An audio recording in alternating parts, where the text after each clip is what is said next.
I've already talked to Marty slash Dwayne about this a little bit, but are any of you guys familiar with the Modifius made Robert Howard um, Conan RPG? I know it exists, but I don't own it, and I have never played it. Same here. Okay, perfect. Same. Would not that I own the whole thing. I've got every source book except the one that hasn't come out in a month or two. And I'm just a huge, Sharif and I talked last week about how I'm just a huge fan of this universe and the original stories, and these guys really, this RPG is just perfect to the world of Conan. It's absolutely incredible, and I'm getting a real hankering to play it again. I haven't played it in over a year, and not that I certainly want to draw anything away from this RPG and this campaign, but I'm just kind of testing the waters if that would be something you guys would be interested in trying at some point. It's a resounding yes from me. Yes, for me too. I love trying new RPGs. New to me, anyway. All right. What about you, Bob? Are you? And if the answer is no, that's cool. I'm just curious. I haven't tried it, so I'd definitely like to try it. Um, yeah, I'm not sure if I'd be interested in a long running game, depending on how they do stuff in it. But Right. I'd definitely give it a one shot or two one shots try it. Okay. All right. Well, something for me to keep in mind. I've been messing with Roll20 in my off time. I getting character sheets up and running, and I've had to script some tables and stuff like that. Um, uh, some guys had some pre-made character sheets, but they didn't work right, and they still don't work entirely. But it's just something I'm messing around with. The games, and then we'll get onto it here. But the games are really designed around. While you could make a big long campaign like this, or like people are used to doing in D&D, the games are really kind of more designed around the one-shot scenario because they really tried to replicate the feel of the old Robert Howard stories, which are in general 10 to 30 pages long. Leave a trail of bodies behind you, that type of thing. So any given scenario is really meant to be played. It seems like in one setting of like 3 to 4 hours. Um, Now, the flip side is there's so much content in that universe that you could go on for days and days and days, but that it's really designed to be a game of quick action. So, anyway, it's something we can talk about in the future. Yeah, that sounds pretty cool. And the system's easy. It's, in person, you only need D20s and D6s, and that's it. Um, So, I, I know Modifius is pushing Roll20 quite heavily currently, and they've got like a mini con or something going. So keep an eye open. They might publish a official character sheet or something because I know they did one for Afton Cthulhu. oh, yeah. All right, cool. Yeah, good call. I'll keep an eye on Yeah. that. Oh, and then we still have the Blade Runner RPG. I haven't even opened the PDF on that yet. Oh yeah, that's one I'm kind of hankering for too. Yeah, I went full backer mode on the Kickstarter on that one, Mm. and I haven't even opened the PDF. Too many games, not enough time. All right, let's get to it, guys. Where we left off, you guys, you of course had gone actually down to the planet and discovered a number of things, which really led you to the fact that you had to go to the station, which you did, and you got the science logs, you got some samples of a terrifying alien. Right before some other alien ship or unknown ship was about to dock, and you decided to hightail it out. You ended up just kind of being on the periphery of a fight between a large black carapace creature that seemed to spew some sort of acid blood, and some other thing that you really couldn't see till the very end, just as you were leaving. It seemed to have some way to camouflage or cloak itself, and just as you were leaving, that technology seemed to fail, and you got, at least Andy got a good glimpse of it, and of course he's got it on camera.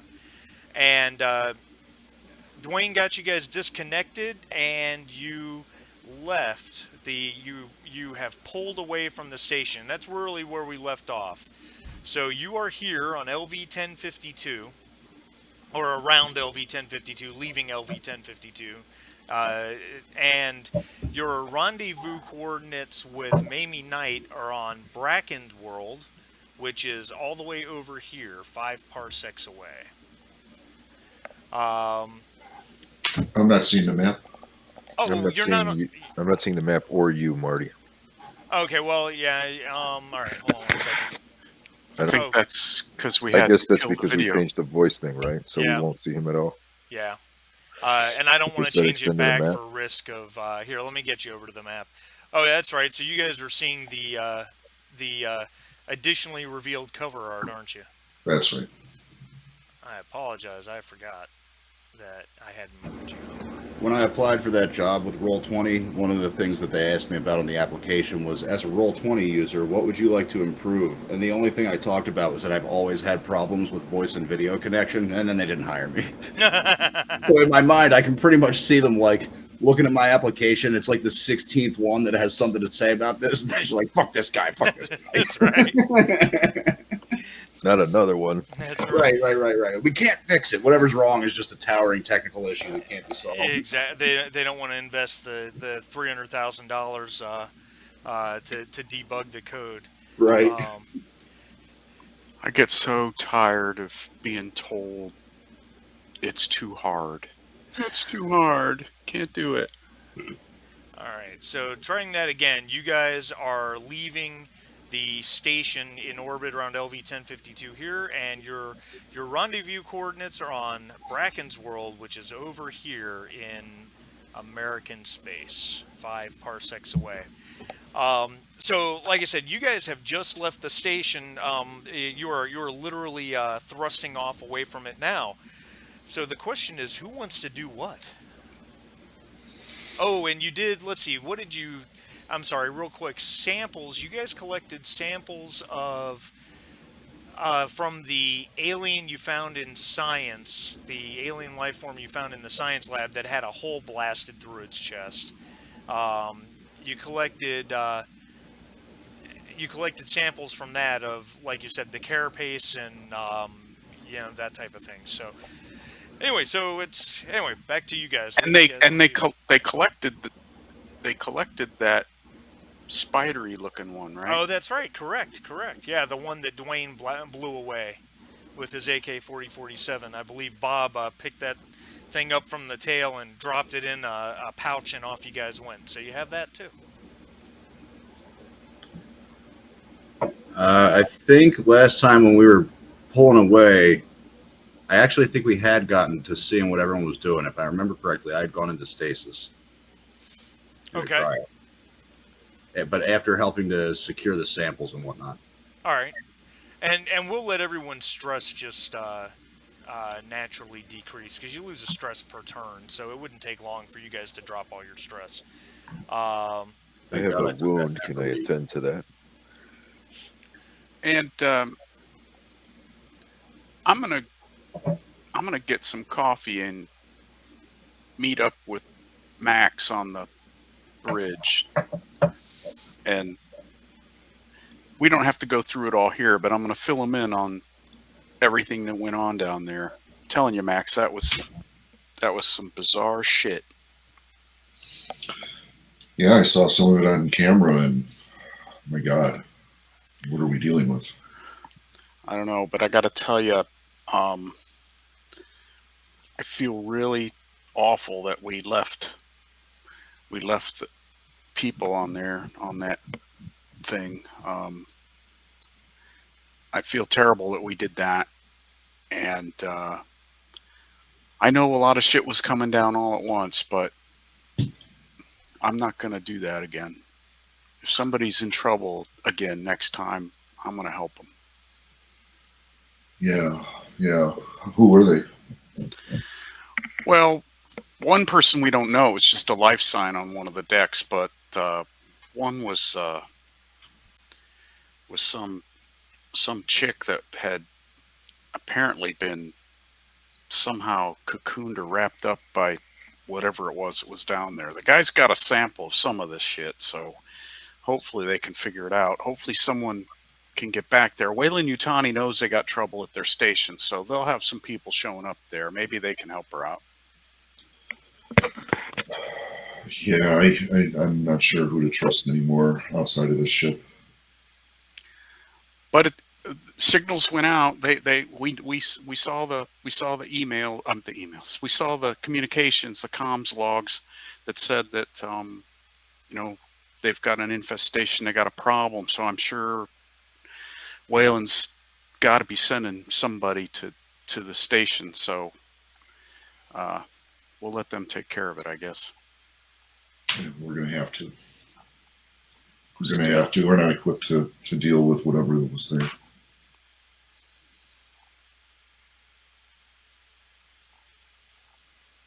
Anyway, this out of game for a second. This whole thing didn't take that long, right? No, maybe an hour. And 6 hours to land, some time to come up. So what I'm saying is there's really no need for us to do any maintenance before we jump. No. All right, we just have to get some distance from the gravity well before we can jump. Correct. I do have an injury to tend to. Yes. Oh. Yes, you do. So what do we roll? Do I need to do a medical aid check or something? Let's see here. Well, it's you don't have a critical hit, correct? No. Yeah, you do not have a critical hit, so health points automatically come back at 1 per turn, just like how stress goes down 1 per turn. As long as you're in a safe place, your health comes back at 1 per turn automatically. I got you. Okay. So of course you can RP that out of bandaging up or whatever, but yeah. But from a mechanic standpoint.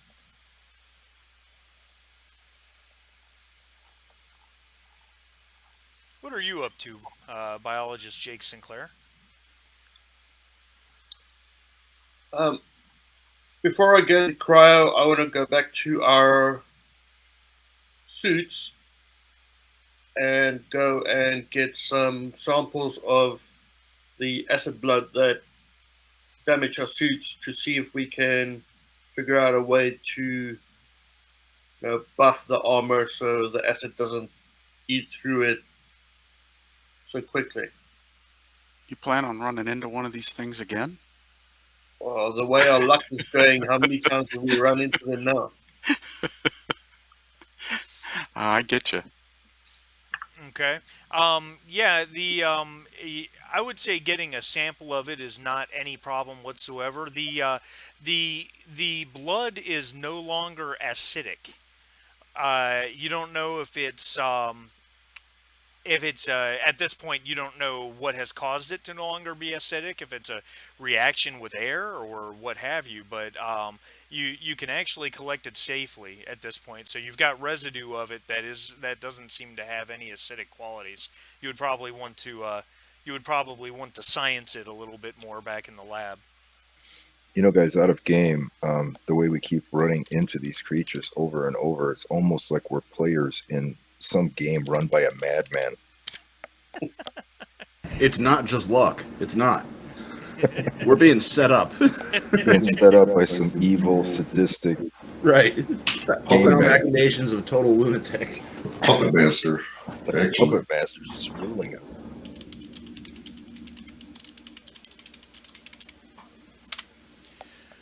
All right. Let's see. Oh, Vickers. That's right. Vickers is not here. I guess Vickers will just head back to. Nobody else got injured, did they? Shockingly, no, I don't think so. No, Dwayne. Well, Dwayne was the one who was supposed to take damage, but then he's got that stupid talent, so he didn't take any. So, look at that. So I guess no one needs medical aid from Vickers. He's our medic, right? Yeah. Yeah. So he'll. I mean, I guess he probably hovers around on the bridge. Based on the type of character he is, he's probably feeling.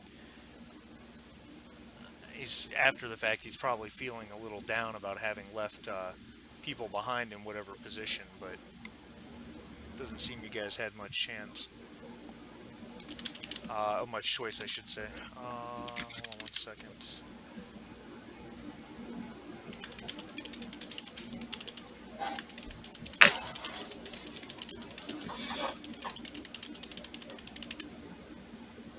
Lazy Lily.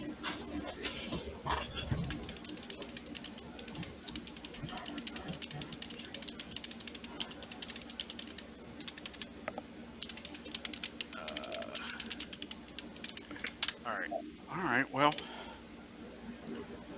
I don't have much to do since I don't have to do any maintenance and stuff. I'm just gonna get ready to go into cryo then. All right. And Bob, after you collect the acid samples from the spacesuits, you head back to the science lab. Yes. Okay. And then Andy, you said you were helping him with the samples before you go into cryo? Yeah, that was my plan. Okay. All right. So I foresee the two of you meeting up in the lab to get all that stuff secure. What do you want to do while you're there? I will just share everything with Dr. Roman and see what they think of the whole situation and what we found. All right. Just ask Dr. Sinclair right out of the gate, what are your early impressions? What do you think we're dealing with here?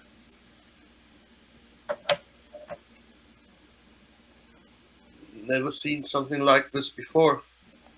The base bet is to see how it works and functions, and then we try and neutralize or counter for that, and let the eggheads back home understand what's going on.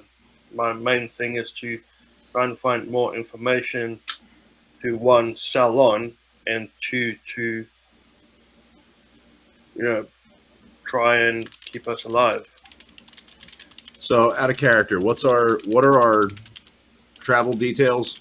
We have to go to. How long do we have to be in cryo? How long are we going to be in hyperspace? It's 5 parsecs, so you're looking at 30 days in FTL, Okay. and and of course you can spend up to 6 of that not in cryo. After that, you have the potential ill mental effects. So maybe before we turn in for the trip, it'd be a good idea to start getting some analysis going on some of this. All right.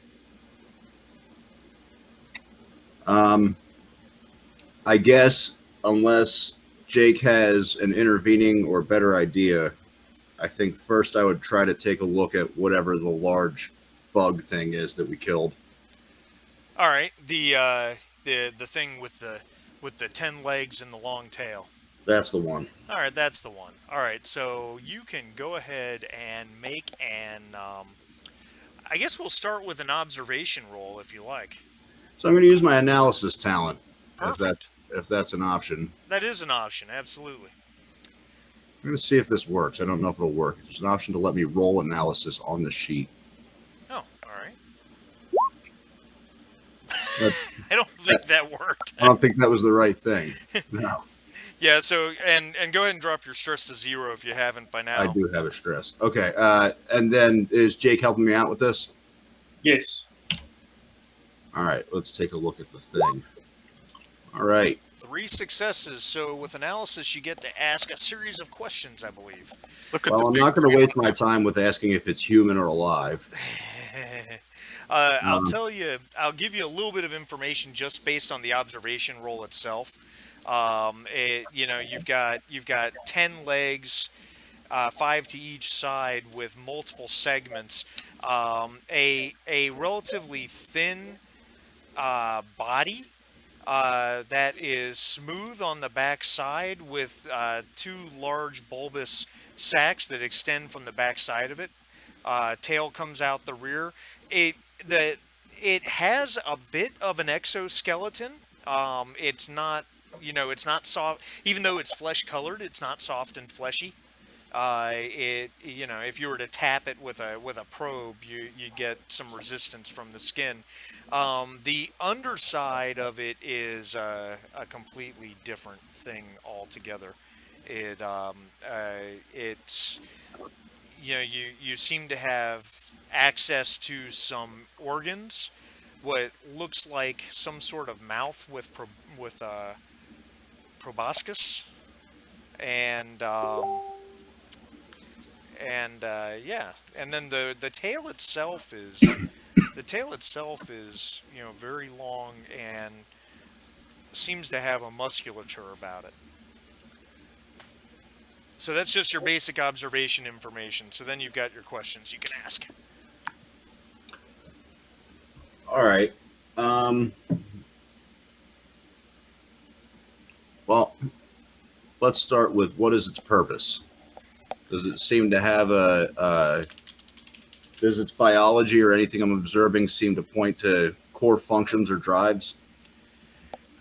As you guys study it, and there's probably a degree of dissection going on. Obviously, as you start to check it out, um, it looks like what you probably thought at first was some sort of feeding tube, maybe similar to what a mosquito does, um, is not that at all. It seems to be linked to some sort of what you can only define as a reproductive system of sorts. Seems to implant, there's an embryo within the creature itself that is connected to that tube, that it seems that it almost implants that somehow through the tube. Okay. So let's shift over to what problems could it cause? Give me 1 second.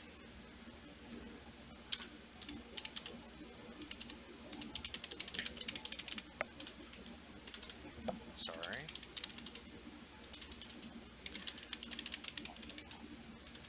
All right. Sorry about that. What problems could it cause? Well, as you continue to look, it seems that it also releases some sort of very high-powered sedative or something along those lines. Uh, you get the distinct impression that this creature is meant to implant that embryo into some other living creature. They set it, and then it would probably inject the sedative or introduce the sedative before that happens, for the purpose of tranquilizing or calming the victim that's being implanted. And Okay. it's a very, you get the impression, or you not the impression, but you guys definitely can tell it's a very strong sedative. It would definitely put out a human being, in fact many other probably larger animals as well. Okay. Um, I think we've also tracked over a fair amount of how does it work here. Yeah. Uh, with do I need to make a roll, or at wits 5 am I able to start connecting some of the dots we've found over the last few hours? Um, I'll let you connect some dots because Jake's a biologist and you are a geneticist. We also saw it operate or start to try operating. Correct. So some some obvious observations that you guys would have picked up because you are scientists. When Dwayne Dunning blew this thing away, it sprayed the same type of fluid that the large black alien did when it was wounded. Of course, the large black alien, when it sprayed that stuff, it damaged your suits, it damaged the walls and the floor of the space station. Whereas when you shot this thing, it didn't, or when Dwayne shot this thing, it didn't damage anything. The spray got all over the black coating that was within the cargo bay. So you don't know if it's exactly the same blood, but it certainly seems to be. Perhaps the black stuff that was all over the floor and the walls in there is resistant to it. You're not sure at this point, but it certainly seems to be the same blood, which would lead you to believe that it's the same organism on some level. And this is where it gets really interesting. As you look at the 10-legged creature, and you get the impression that what it's designed to do, it would have to implant this embryo, obviously through some sort of large orifice, um, and of course, the woman who is enshrined, for lack of a better word, cocooned up on the wall. Her mouth was, her face was uncovered. So, that seems to be an obvious solution. Um, and let's say that all this analysis, all this work you guys are doing is this course of hours and hours of work, right? You're not coming to these conclusions in minutes. Right. But it this thing has genetic markers in common with the samples of the pathogen that you found before from the fungus in Alpha Casea 2. It has it has some genetic markers as you're sequencing the genome of it. It has some genetic markers in common. Now, this is not in general strange in the universe. I mean, let's be blunt. Even on Earth, humans and leopards and trees have genetic markers in common, right?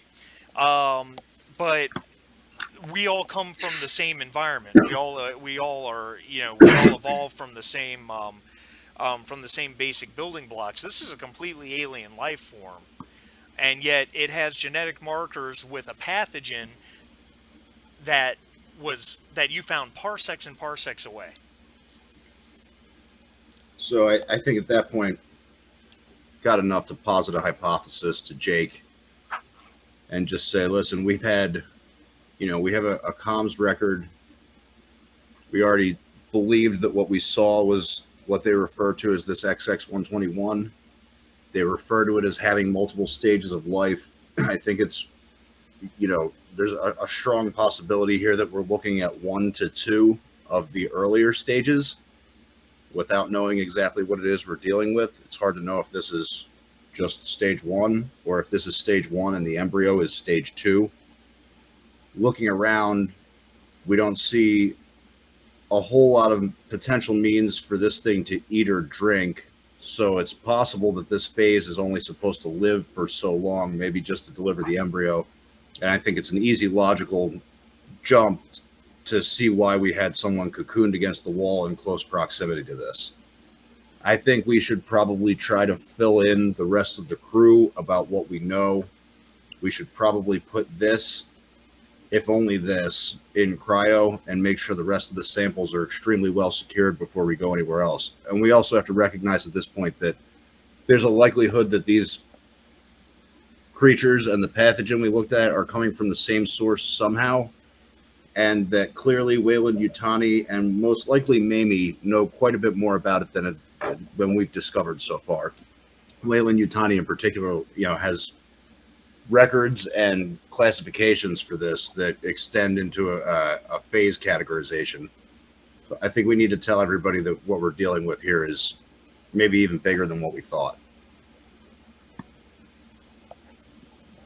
Can't argue that. And then I need to go into cryo as soon as possible. Okay. You still have the samples from the large black alien to look at as well. Yeah, I would take a look at those as well. Should I do another analysis roll? Yeah, go ahead and make another analysis roll. We'll probably retcon it to say you guys were doing that at the same time. Make a separate analysis roll, and then I'll tell you what information you can garner from that. One success. Okay. Okay. So obviously this creature is, this creature has you guys took samples of the exoskeleton, which is an extremely thick chitinous type armor plating, probably resistant to most small arms. Um, the blood sample is absolutely the same type of blood that you saw, or that you collected from the other creature. Your guess would be is that it oxidizes quickly upon reaching air and perhaps upon the death of the creature, which would cause it to continue burning for an amount of time before it just burns itself out. But it you did see it melt through steel plating, so it's pretty caustic stuff, for highly scientific term there, pretty caustic. The You couldn't get a whole lot in terms of, let's be blunt, you didn't take the whole creature, so it's not like you can dissect the whole thing and determine its anatomy and that type of thing. But this is very frightening. The creature has, again, the same type of genetic markers in common with the pathogen and the smaller critter. But the thing that's really terrifying to you, and I think I'm going to cause you and Jake to gain a point of stress when you figure this out, is that its DNA is like 82% human.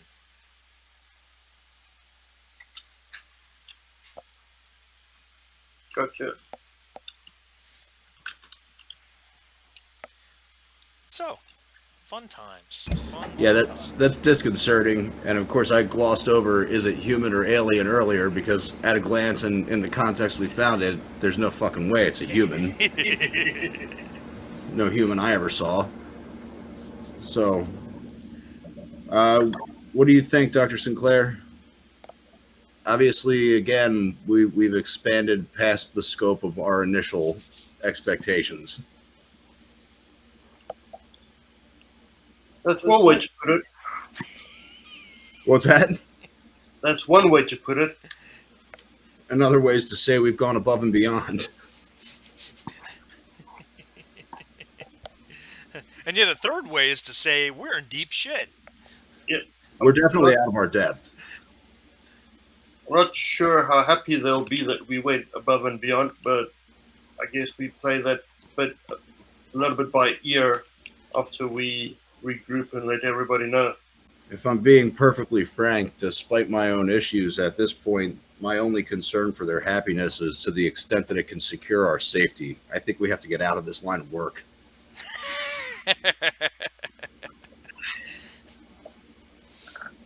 Yep. So should we update everyone? Also, well, no, I'll wait on that.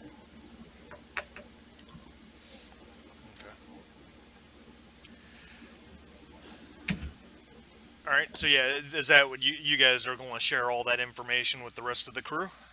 Yes. All right.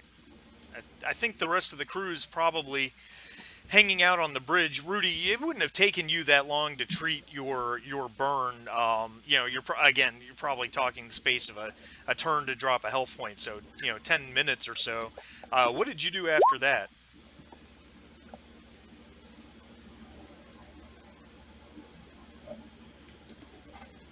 Rudy?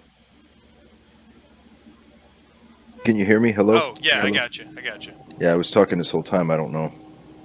I was saying I went to the bridge. Oh, okay. All right. Are we going to? Since it's taken them hours to do this analysis? Do we want to prepare some kind of report? Are we going to report to Mamie verbally? How do you want to do that?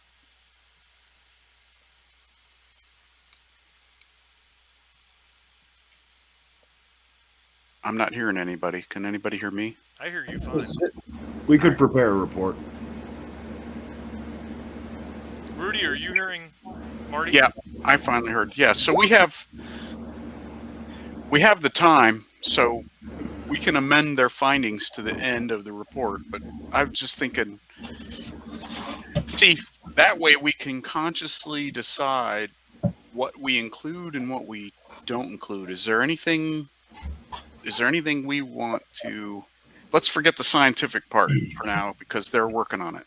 Is there anything we want to I mean, do we want to tell Mamie everything that went on, or is there anything we want to hold back? Uh, Is this conversation going on? This is while On you the guys bridge. are doing science. Okay, so we're separate from this. Right. Correct. You guys will have to report to us when you get done. But it's taken you hours, so we're on the bridge discussing, before we go into cryo, we're discussing if there's anything sensitive, we think is sensitive, that we should keep to ourselves. And as for the encounter and all that, I don't think there is. We already this is the second time we've run into one of these other aliens. The one whose ship docked, right? This is the second time we've run into one of those. So we already told Mamie about that. Is that correct? yeah, we told her about the first stuff that we uncovered. Right. So, but I think at this point, what I want to know from Mamie is what her angle is on all of this. Because this is the second time she sent us someplace that suddenly had strange morphed, life-threatening danger. Yeah, every time. and of this of what appears to be similar type, but especially the. All right, I'm going to use the P word, I guess. Although technically we don't know what it is, but that other killer alien that docked. This is the second time she sent us to a place where they showed up. So something's going on. I agree completely. I feel like this is a bit of a setup, and she's putting this crew in danger. And if we keep doing this, one or many of us will die. And I feel like, we need to know exactly what we're doing out here and exactly what's going on if we're going to keep working with her. Because clearly this is not an accident. This is not just a twist of fate. There's something going on here, and we're in the middle of it now. Yeah, the question is, did she even know? Maybe she knew somehow that the station had been compromised, that the outpost had been, containment had been lost. Maybe she already knew about what was going on here. She just wanted confirmation, and we were the knuckleheads who rushed in. Yeah, and I think we're confirmation for her, regardless of what happens to us. So if we go there and none of us survive, well, she has her answer then too, right? That's why I want some honesty here. I think we need to know what we're involved with at this point, and maybe we might even think about withholding what we found until we get some answers, because that's really our bargaining chip right now. Oh, I like that idea.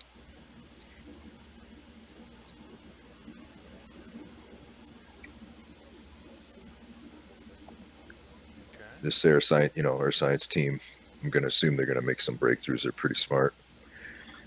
So whatever they figure out, she wants to know, then she's got to level with us, right? Yeah. I don't buy that she doesn't know, in other words. I don't buy that she's like, huh, what are you talking about? Oh, I don't know. Oh, my God. I don't buy that at all. No, I kind of feel like a canary in a coal mine when we go on these missions. All right. Well, then I guess we should spend the intervening hours putting together a file. Just try and. What is our exact? I'm not clear on what our plans were to meet back up with Mamie. She told you to meet her on Bracken's World, and she gave you a set of coordinates. Right. Yeah, that's right. Thank you. And so while we're waiting on the guys to do their science, I just figured then after this discussion we can just start laying the facts down in a document, in a in a file. What we saw, what we did, just put it down in there, and then wait for the science guys to finish their work and report. Yep. Okay. All right, so we'll flash forward a bit then, as you guys get all that done, and Jake and Mitchell finish up what they're doing, and just to make it simple, Jake and Mitchell, you guys just inform everybody else as to everything you found, correct? I think we are going to get everyone into the mess hall for a chat. Oh, remind me. Would you guys remind me? Did we have video from this little Yes, extravaganza? I took video of everything. All right. Oh, So we also had 8 cams, so we've got loads of video. Yeah, you do. Yeah. all right. So we should just plan to. When she gives us the answers we want, we should plan to download that. Okay. This could be like a Bigfoot sighting on Earth. We could leak some stills out to the galactic web. It's just a tree. It's not Bigfoot. It's a tree. It's a Just some guy reflection in in a a suit. lake. Some guy in a suit. All right, where were we That going to meet? acid is food coloring.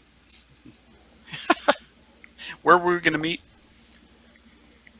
I think the only kind of communal place we have is the mess hall, so Okay. once we're done with the research, we'll just call everybody together in the mess hall. All right. So you all meet in the mess hall.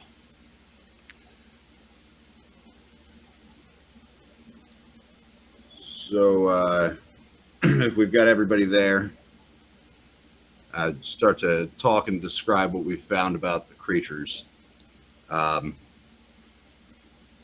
The smaller one that Dwayne killed appears to be some kind of reproductive animal, for lack of a better term, but that appears to be its primary purpose, its primary biological drive. We believe that the woman who was cocooned to the wall was intended to become a host. Given the condition in which we found the other body, we think it's likely that the smaller creature implants an embryo, which we did find, for the larger black aliens that we saw on the ship. Based on the condition of the other body, we have to guess that whatever next stage of the organism is, it chews its way or bursts its way out of the chest cavity. Ew. It has some kind of acidic, corrosive blood that appears to lose its volatility fairly quickly once it hits air. We're unable to account for the mechanism by which that happens. One of the most shocking things that we've discovered is that from the appendages of the larger creature that we took, it appears that approximately 82% of its DNA is actually human. This, of course, invites the question about whether what we saw in the other cryo chamber is some kind of violent birth process or whether this thing was transformed.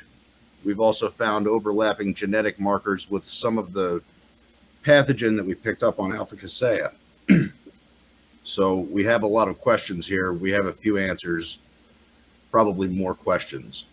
Dr. Sinclair and I both believe that Wayland Yutani and likely Mamie know substantially more about this than they've let on. Of course, we haven't been in touch with Wayland Yutani, but the degree of accounting that we've found, even just in the comms logs, suggests to us that, of course, we're not making a new discovery here. We're stumbling onto potentially someone else's work, or at least their research. As for how it got onto the station or how it's been spreading across the galaxy, we're just not sure. But if it's being willfully carried around, that would certainly account for some of this. And we have another issue that we need to discuss with the entire crew, and we're going to need answers for it I would say directly before we continue anywhere else. Captain Rudat, your your burn wound was abnormal, visibly. We collected some additional samples from the inside of your suit. We know that you're synthetic, Captain Rudy. And we need to know why and how you got here. And what Wait, what? Wait a second. What is this? Synthetic? And we're going to keep looking at the captain. That's right. Captain Rudy is an android. Whoa. Dwayne and Jim gain a point of stress. Just one? Just one. What is happening here? We don't know. But our impression, for sake of benefit of the doubt, is that Captain Rudy has not steered us wrong thus far. So we don't want to give the impression this conversation's hostile, but I think you can understand certainly that we need some answers, Captain. Well, I intend to tell you everything. If I've kept a secret from you, it's because I feel that my life is directly in the balance of this being a secret. Where should I start? I mean, yes, you're absolutely right. I am, in fact, synthetic. And it doesn't surprise me that you found this out. In fact, I've always thought that it's really quite impossible to keep this secret from a crew. So I felt that this day would be coming sooner or later. Yeah, what can I say? I'm not in service of a corporation, if that's the first thing on your mind. I'm not here to trick you or to otherwise do harm. In fact, I've been in the service of, I guess you could say, people since my activation date. I'm not, by mission designation, I'm not an officer on a starship. I was commissioned to retire first generation androids such as myself who had violated the code of conduct expected for an android. And I spent about 9 years doing that with a human partner. And we were quite successful, in fact. Retired more than our share of dangerous androids. Until the order came to retire me. And I've often thought about this in retrospect, why that order came down. And I think it just had to do with retiring a serial number, retiring a model line. Somewhere on some planet, there's a bureaucrat who just wanted to close the chapter on my series of androids. And I may be the last one in existence in the galaxy. And that's when I thought for sure that that I was going to, in fact, be retired. But to my surprise, my human partner essentially sacrificed himself so I could be here. He's dead now, and I'm not. And that's something I've had to deal with every day for many years. I went on the lam. I know that for a long time people were looking for me, but I think I've struck out so far into the frontier and created this alter ego for myself as a starship captain for so long that they just can't find me anymore. And that's my story. I mean, for all intents and purposes, I am a starship captain now. I have two vestiges of that former life. The one I keep here on this chain around my neck, and the other is at my hip, and that's it. Are you guys in danger for being near me? I honestly don't believe so. If I did think that, I never would have put you in that position. My first commandment is to serve humanity, and that starts with you.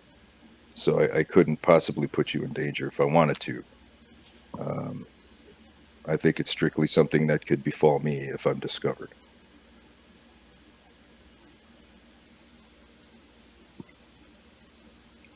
I'm willing to answer any questions if you have some. I can't speak for anyone else. I would be willing to accept your story with some concessions from you. I would need to get a look at your code, and we also need to make sure that you don't have known or otherwise any remaining tracking devices placed within you. Well, as far as the second consideration goes, that's something I've personally checked over 1,000 times. And if I did have tracking devices, you wouldn't be talking to me. I would have been killed a long time ago. Then As I far think as if my you're- code, I don't know. I out of game, Marty. How does a synthetic feel about something like that? I would imagine that would be It would be extremely, considered pretty invasive. yeah. I would say you have to understand that's something akin to a violation. I realize this might seem like That a. might be true, but you've lied to us for so long, and we don't know if anything you're saying is true. So, at the Is it very really a least, lie, though? I mean, did you yes. ask me if I was an android when we first met? well, I don't Captain, Now you're remember playing having that games with us. conversation. We're not Captain, playing games with you. This is my personal past. This is my personal life. We know There's how androids are seen and how people react. You should have told us this from the start. well, There's that no may excuse be for that may be your opinion, and I do respect that. But I don't recall having asked any of you about your past lives or what brought you out here. Uh, Well, I so am far, fairly certain if I looked into any one of your paths, excuse me, uh, we could find things that you don't want to discuss or things that you feel are better kept private or well, secrets or whatnot. I we're- think that if you're going to be judging me, um, judge me on my performance, judge me on my ethics, judge me on the actions that you've seen me take. we're well, very willing to judge you on that. The primary concern here is that it's much easier to place a subversive kind of command within you than it is with one of us. I would agree that there's a degree of violation in what we're asking of you. I understand that. And I'm willing to make at least a bit of a concession. And I'll look over at Jake and then look around at the rest of the crew. I'm dying, which is not something that I would like to share with any of you. I have developed some kind of syndrome. It's incredibly rare. A small handful of others around the stars seem to have developed it. And according to a doctor, the last time I spoke with them, within 12 months, I will lose the motor functions of my lower body. And within 24 months, I will probably be on a feeding tube, if not dead. The only way that I can extend this process is to go into cryo or to potentially find a cure. But there are such a small number of people who've developed this disease that studying it outside of studying myself is nearly impossible. I'm not contagious. We have no idea how this spreads. Again, only a small handful of people have been able to pick it up. But, and I'll look back over at Captain Rudy, we've all got things about ourselves that we don't want everyone to know. And I'm not asking for everyone to know. I'm asking for the people in this room to be able to know, since we have to trust each other. at worst, I would want Mother to look over your code and certify you. At the end of the day, it's only your word that says that you're not working for Wayland or worse. Well, I appreciate that. It's definitely true, but isn't that true of all of us? I'm afraid that if I do let Mother look my code over as you've suggested, then to you I'm nothing other than a toaster, and I'll never be anything other than a toaster. If that were the way we felt, we would have simply shot you in the back of the head, Captain.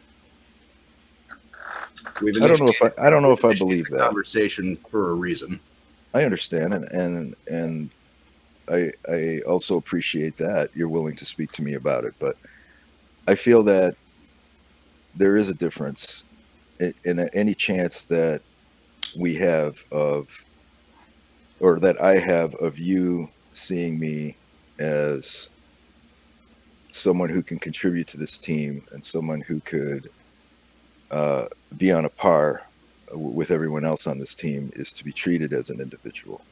If you treat me as a machine, then what kind of captain would I be? Let me Well, ask you this question. Oh, go ahead. A normal human, I would be putting through a lie detector test at this point in time. Um, with you, I've got no clue other than a code review what to do. Is that true? I mean, think about in the short time that we've been together already.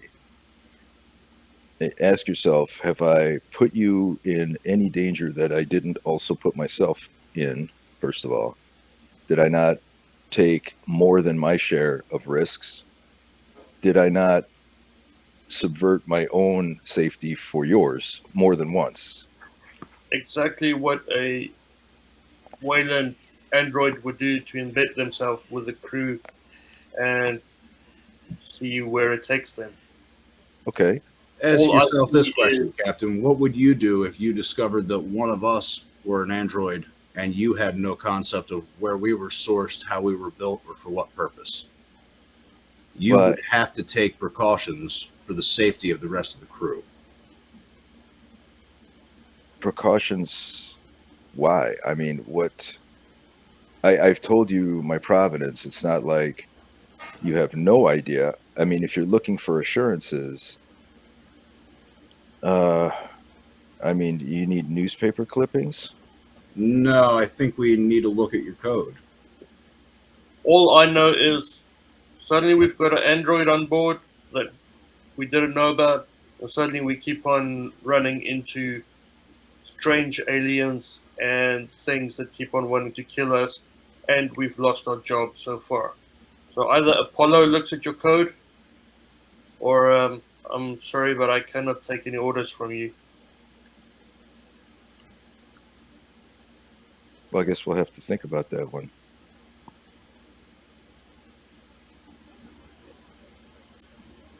Dwayne and Well, Jim have been very quiet.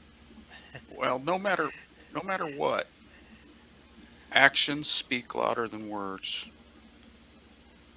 And you'll have to know we'll continuously be watching you. at this point, declining the review is more suspicious to me than undergoing it. You're asking us for trust. We're asking you for details. It's a reasonable negotiation to me. I mean, every breath you take, every move you make. Ah, Dating yourself. well, as speaking as the pilot of the ship, my primary job is to minimize risk to the craft and to the inhabitants. And I think we would I know that we would be failing that task if we didn't take every opportunity to ensure that everyone on the crew doesn't have a second motive. Now, I haven't had great experiences with synthetics, but I could trust them if I knew enough about them. I'm voting for an examination of the code because we don't know. Rudy, you may not even know what's in your code that may be activated remotely or if a certain situation presents itself. So just like if I was exposed to a very deadly disease and I did not test myself prior to going out into public, the fault would lie with me for the spread of that disease because I didn't bother to question my own safety around others.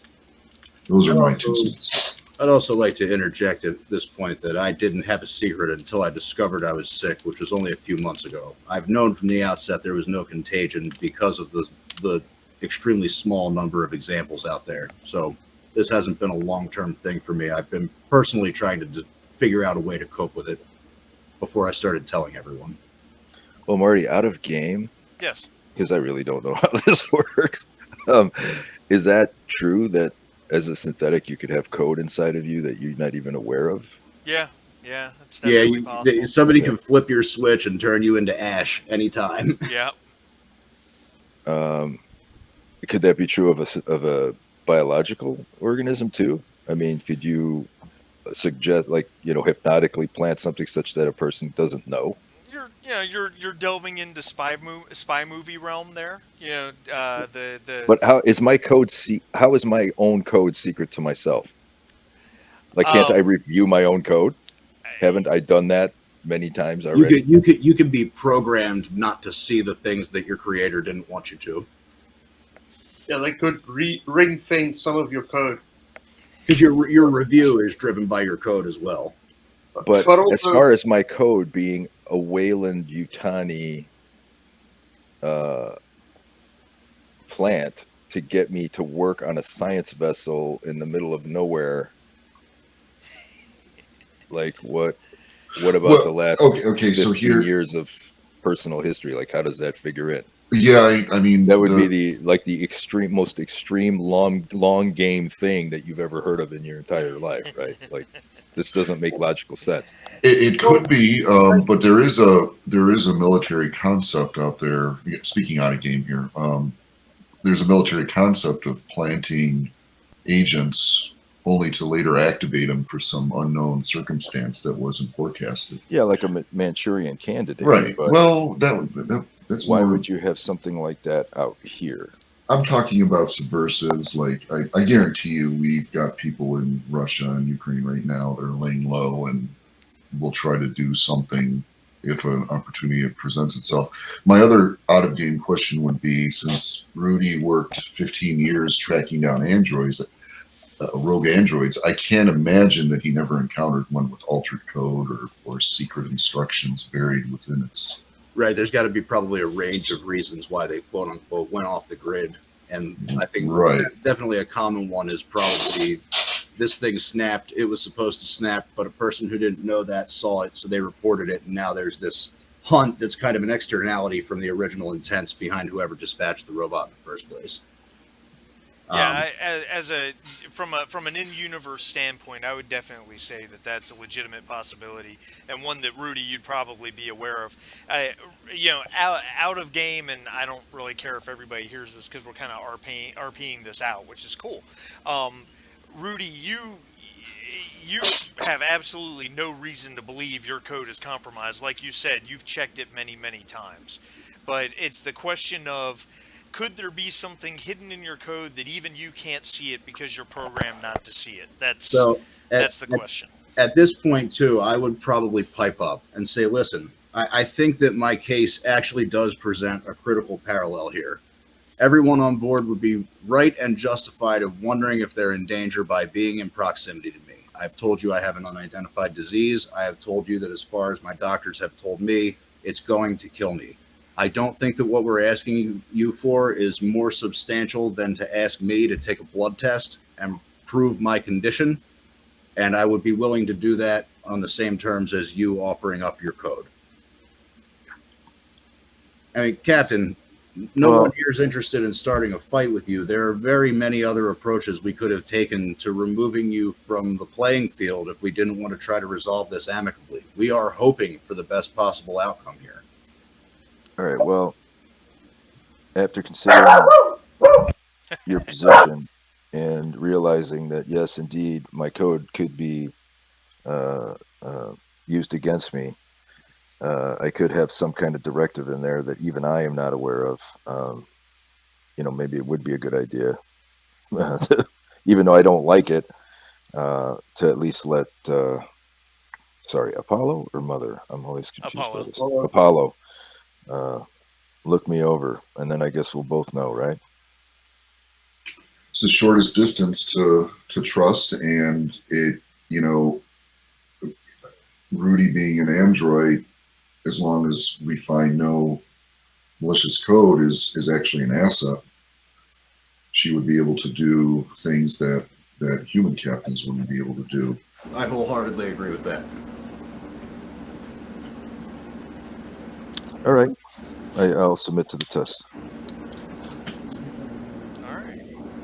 All right. So if we're going to have Apollo do that, um, we're going to have Apollo. Someone make Apollo do a Comtech roll, and we're going to give Apollo +2 since Rudy is approaching this from a very open perspective, if that makes sense. I can do that. I got it pulled up. There's also the possibility if we found some contingency in the code, we might be able to eliminate it. That's true. Yeah. I do have Apollo. Let's see here. Which what am I rolling? Rolling Comtech and give it a 2 bonus. Its Comtech, I believe, is 5. I'm ordering you not to screw this up. Yeah, well, she can command that, right? Nah, it only works in combat situations. We looked that up. Okay, yeah, so I get a +2 there, rolling. 1 success. So the scan takes some time. I imagine this isn't a quick, a quick 5-minute deal. The scan takes some time, and Apollo is going through Rudy's code line after line. In the end, probably after the space of a couple hours, and I picture all of you, pacing outside of the mother room like an expectant father or something. If people wanted me to do it, I would have Vickers conduct a blood test on me to see if he can figure out what's going on with me, but that's up to everyone else. Obviously, no one's gotten sick with what I have yet. Apollo, yeah, and you guys can make that decision. I'll let Vickers make the roll if you want that done. Apollo, after a couple hours, it finally comes up with task complete. Looking at the blinking cursor on the screen, it indicates that all lines of code are intact, that there are no hidden or locked sections of code, and that it detects only 2 code anomalies.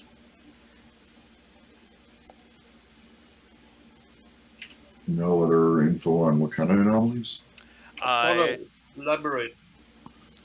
The code anomalies indicate that Rudy is capable of harming a human being, or is capable of allowing a human being to be harmed even through lack of action. Well, we knew the second part because we left Yeah. someone against the wall. But the fact that Rudy's capable of harming a human being, I think that calls for a point of stress. And I'm going to let everyone make a wits roll, and straight wits ignore any stress dice. And the reason I'm going to let you do that is because of something Rudy said in this discussion.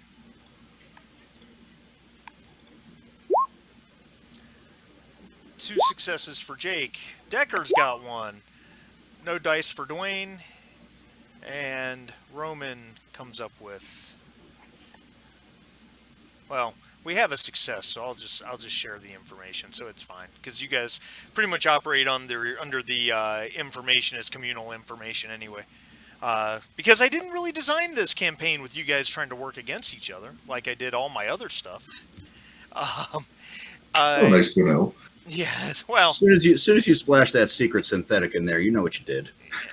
Yeah. So just based on those successes, Jake and Max Decker, you realize that Rudy had made the comment that she was a very early model or something to that tune. First generation. First generation, correct. And you, for whatever reason, you guys know this, just something you've picked up at some point in the past. And it's not necessarily considered fact as much as maybe it's urban myth, but Weyland-Yutani, well, the original androids were, of course, just Weyland androids before Weyland merged with the Yutani Corporation, and then, of course, they became Hyperdyne later. But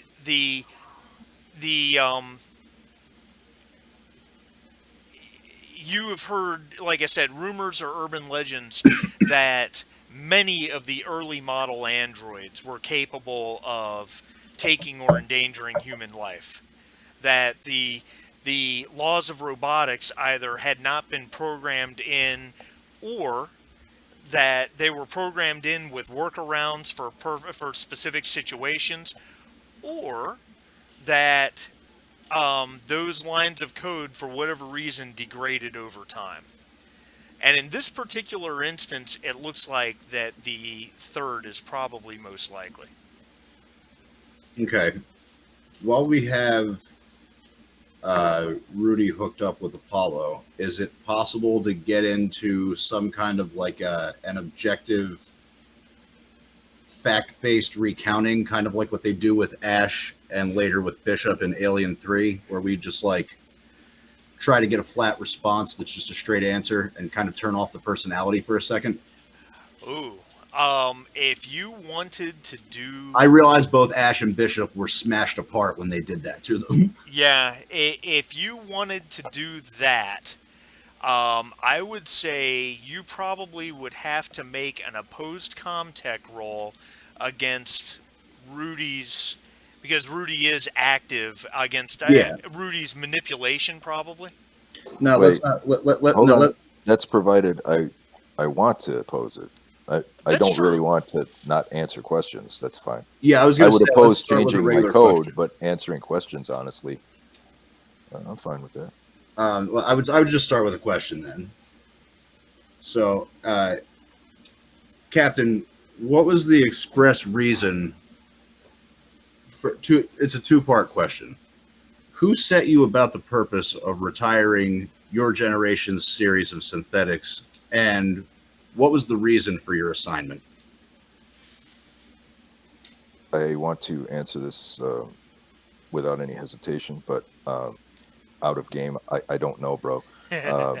Marty, can you answer that question? I don't know any of those things. I didn't get that deep into it. I'm sorry.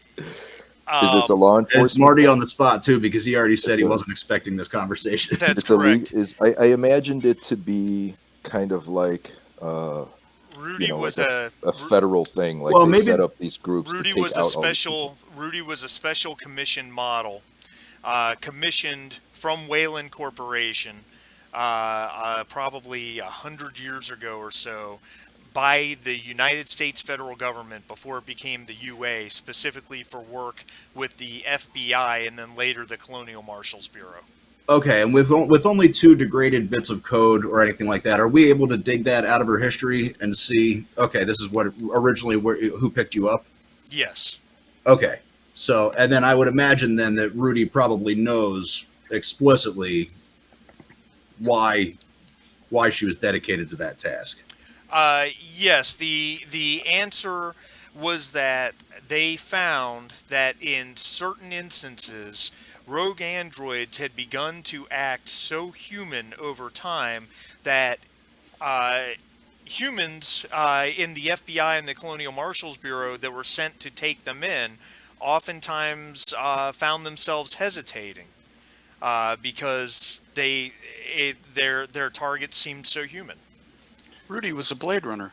And also, Rudy related but slightly off topic, Westworld is really good this season.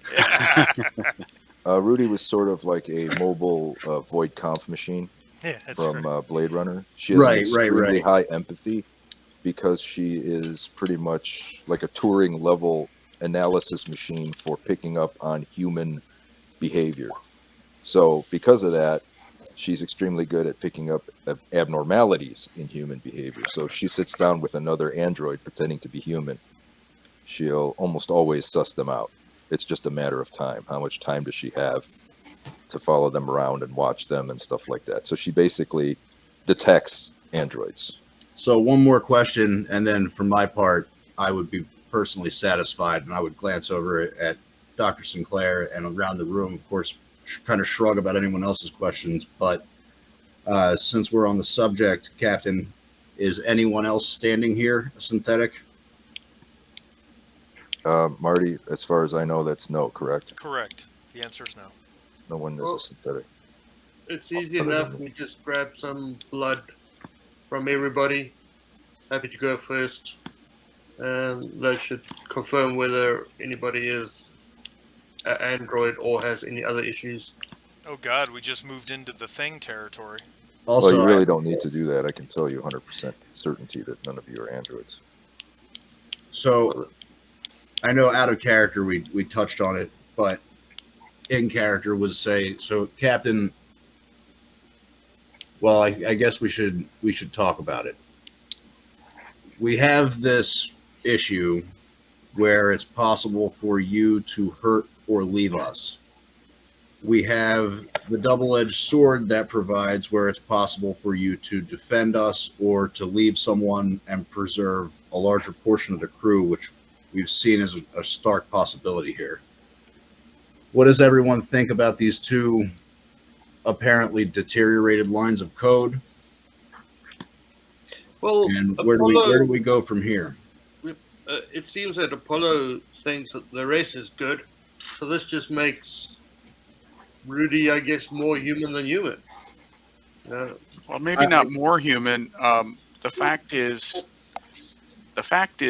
having to make a decision to sacrifice one individual for the betterment of the group is something we expect of commanders.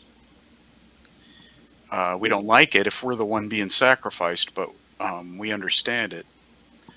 The first part, I guess every human being also could abandon the group under various reasons. But my question is for Rudy is that before we got together to form this little mini corporation, or LLC as it were, did you ever kill a human being?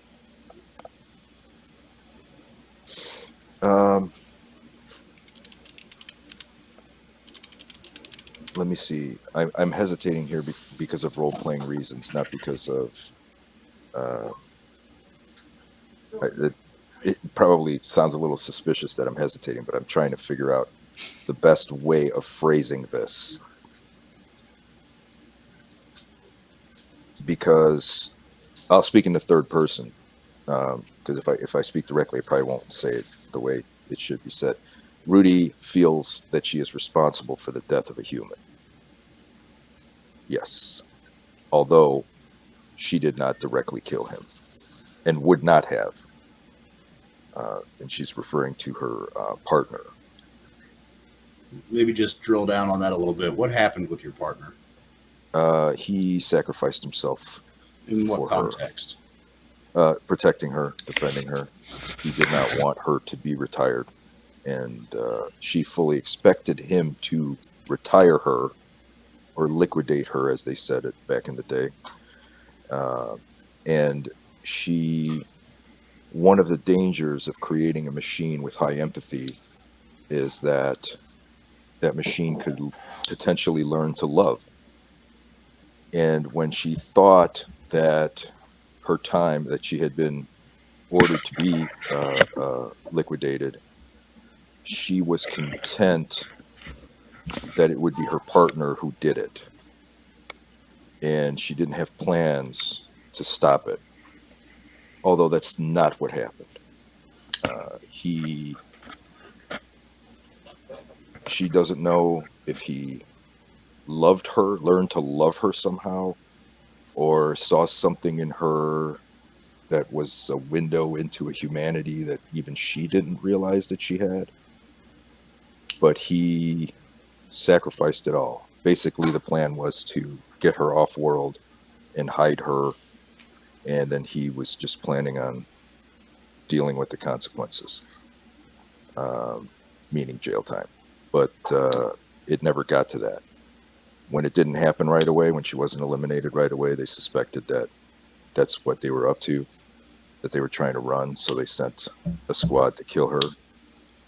And maybe her partner knew that she couldn't engage those men and defend herself, so he did it himself and was killed in the exchange. So she definitely feels that it was all her fault that he's dead. And And so is Rudy accounting for all this? Just telling us?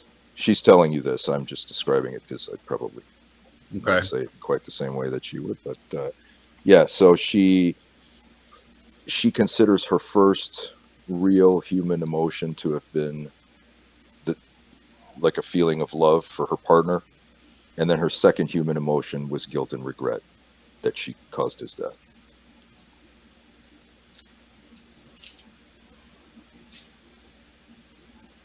I kind of look around at the group and just kind of shrug. So I guess we would have to take a vote. I'm in favor of continuing to work with Captain Rudy.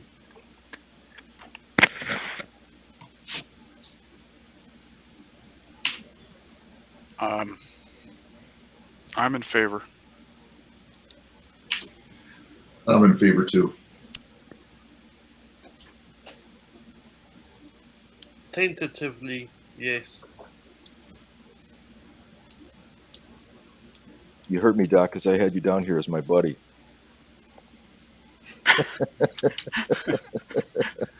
Yeah.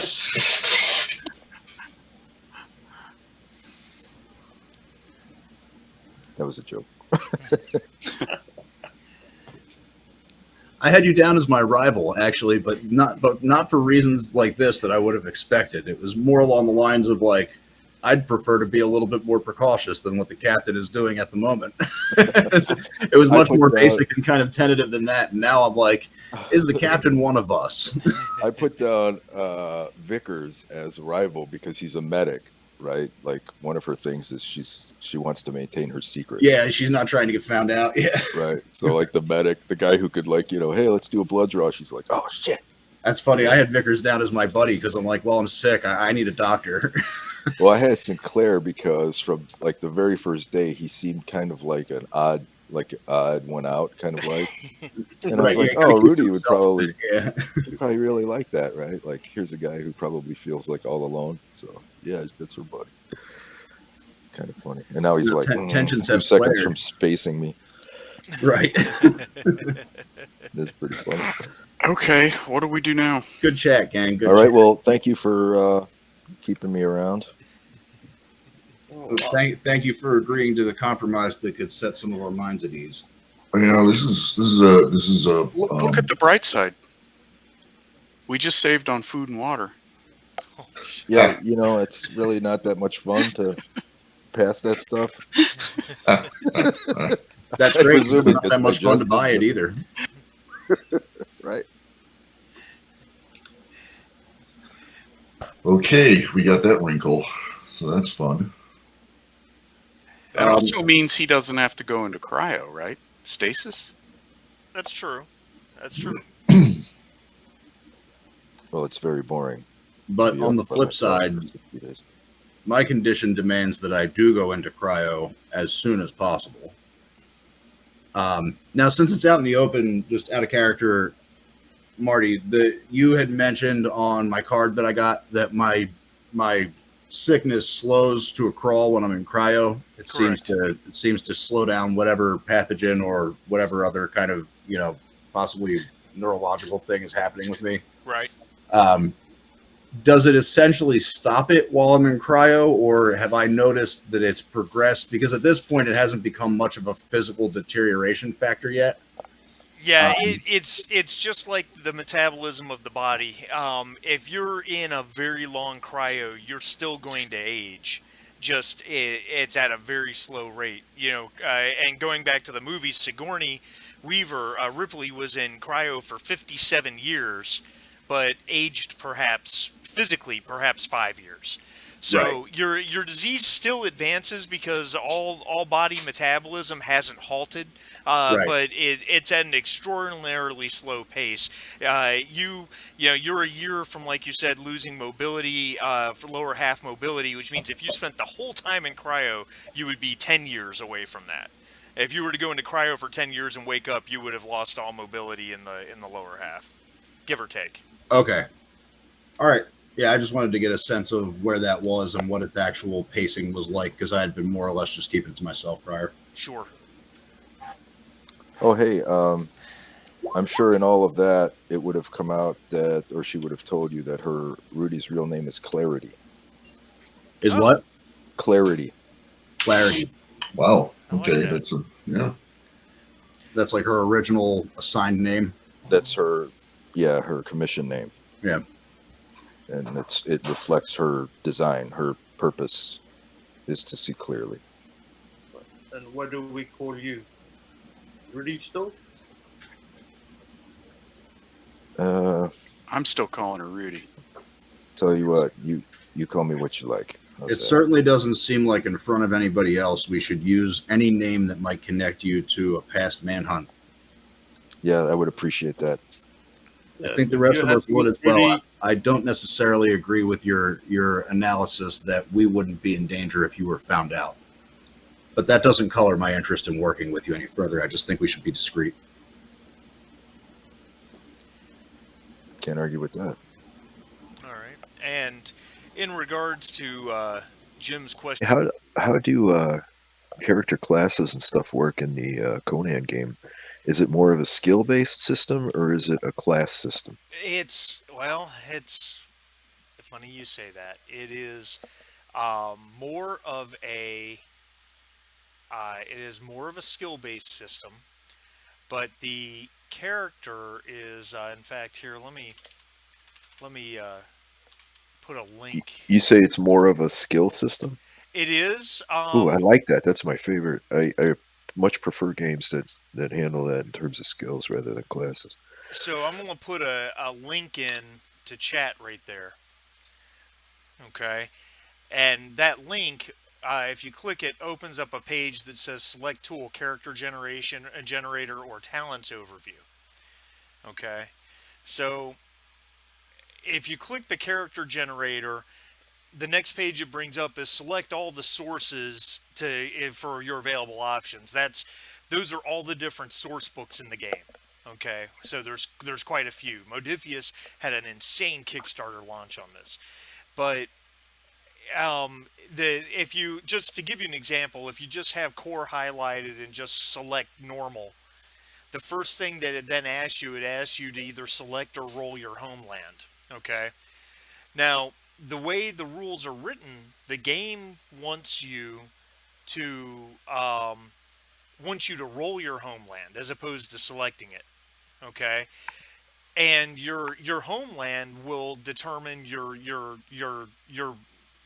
basic language, but it also automatically determine one talent. So like if you're if you're from Vanaheim, I believe the talent is Winterborn. So your survival tests in wintry areas are decreased in difficulty, whereas your survival tests in desert areas are increased. You know, for example. Um, so once you select your homeland or roll your homeland, you go to attributes. The attributes, human attributes, run up to 14, and you start with a base of 7, and then those get modified as you generate the character. So characters have their homeland, they have their caste, not to be confused with character class, but basically just the caste they're born into in their homeland. They have different features and traits, and all these adjust their attributes, the skills, as well as their talents, which are no different than the talents here in Alien. They talents have a lot more direct impact on the character, whereas the attributes and skills are more of a passive effect, if that makes sense. So Yeah, it looks pretty good. yeah, it's very complex. If you follow the way the handbook wants you to do it, you would hit the character generator, and then you would just completely randomly roll up your character. Okay, so you don't get a say in anything. It just automatically picks everything. Yeah, that's what I'm doing just to see where it takes me. It's pretty interesting. What that does is that can have one of two effects. Number one is it can create characters that are very well rounded and have a very how should I put it? Have a little bit of a varied past. They've done different things, and that has helped shape them into who they are. So you end up avoiding the min max situation where I've got a guy who's got a maxed out brawn and that's all I do is hit stuff with a big weapon, right? The flip side of the coin is because it does do it all very randomly. Sometimes you end up with a character who's just not good at anything, you know, and Yeah, and yeah. and that Well, can be this is interesting because this guy is like a rogue.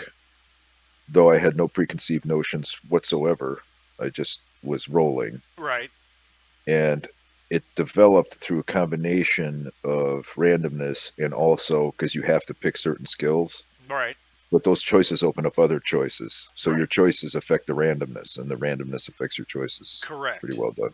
correct. It's yeah, it's really good. Um, and you know, of course, you gain XP over time, and you can buy talents, and you can increase.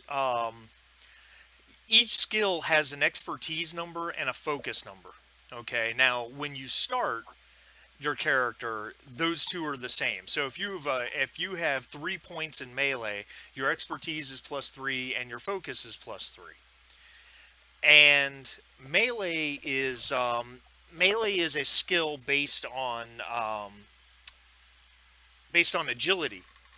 So if you make a melee weapon attack, your target number on 2d20 is equal to your agility plus the expertise of melee. So if you have a 12 agility and you have 3 points in melee expertise, when you roll a d20, your target number is a 15 or less. Very simple. In actuality, this is a 2d20 system, so you actually roll 2d20. Okay. So if you have a target number of 15 in melee and you roll an 11 and a 12, you act on 2d20, you actually have two successes. Now, where focus plays in is that if you have a focus of 3 and you roll 2d20 and you roll a 1 and a 17, your 17's not a success. Your 1's a success, but because it's below your focus number, it actually counts as 2. And the number of successes increase different things called momentum. There's some mechanics, but they're pretty easy to learn. They're pretty easy to learn. Of course, Roll20, what I've been experimenting with Roll20 and the character sheets is a lot of it will be done for you, of course, which is a beautiful thing. Seems like a pretty darn good character generation system. I'm looking at my character sheet right now, this little test one, and yeah, very, very, very good. Yeah, and there's multiple ways to attack. Obviously, you have ranged weapons and melee weapons, but there's what's called a mental attack. Any character can do a mental attack, and it's based on the skill Persuade. Okay, and because characters have physical health, which is vigor, and then they have mental health, which is resolve.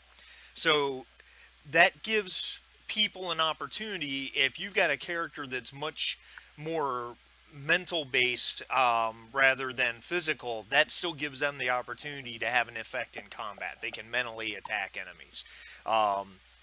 And it's basically the base mental attack is just a threaten attack. You know, you shout at your enemy, "I'm gonna cleave your head from your shoulders," or you pull out you pull out your wicked knife and you just make a threatening display of licking the blade. You know, something ridiculous like that, and they take mental damage.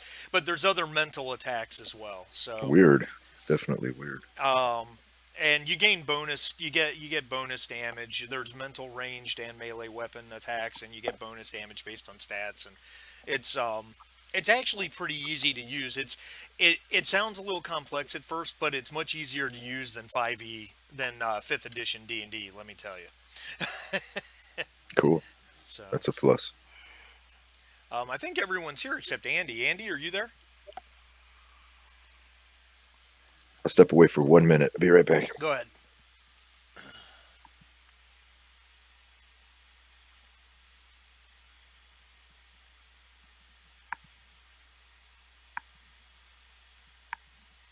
Okay, I'm back. All right. Sharif stepped away for just a second. Just waiting on him. Sounds good.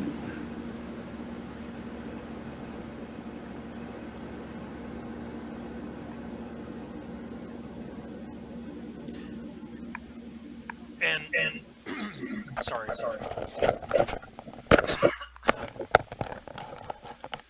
Normally I'd have hit the mute button, but I wasn't on that screen at the moment. Sharif was curious, so if you look there in chat, you'll see a link. That's to the Conan RPG character generator. Oh, okay. I was wondering what you guys were talking about. Yeah. It actually, it's a link to a screen that lets you either do character generation or talents overview, which the talents overview is exactly what it sounds like. And if you just look through that, there's huge numbers of talents and ways to build characters. It really allows you to really customize what kind of, what you are going for. Oh, pretty cool. I've never looked much at the Conan game. Well, something I had asked before you logged in this morning was if these guys would be interested in, trying it out. At least doing a one shot to just see what you guys think of it, because I've had kind of a hankering. Okay. Not that I want to take away from Alien. I mean, I've got quite a campaign here, and I love this game. Don't get me wrong, but No, but at some point, I'm probably also going to ask the group if you guys want to play test Winnie the Pooh. So yeah. That's it's not, it's not going to be Disney's Winnie the Pooh. It's a lot more wrecked up than that. I am all over that. I would be absolutely thrilled. It's going to be a while. We're working on a slightly stalled writing process, but I'm getting back to it this week. I got you. But yeah, no, I would be open to playing another game at some point. Yep, and I'm still waiting for Blade Runner as well.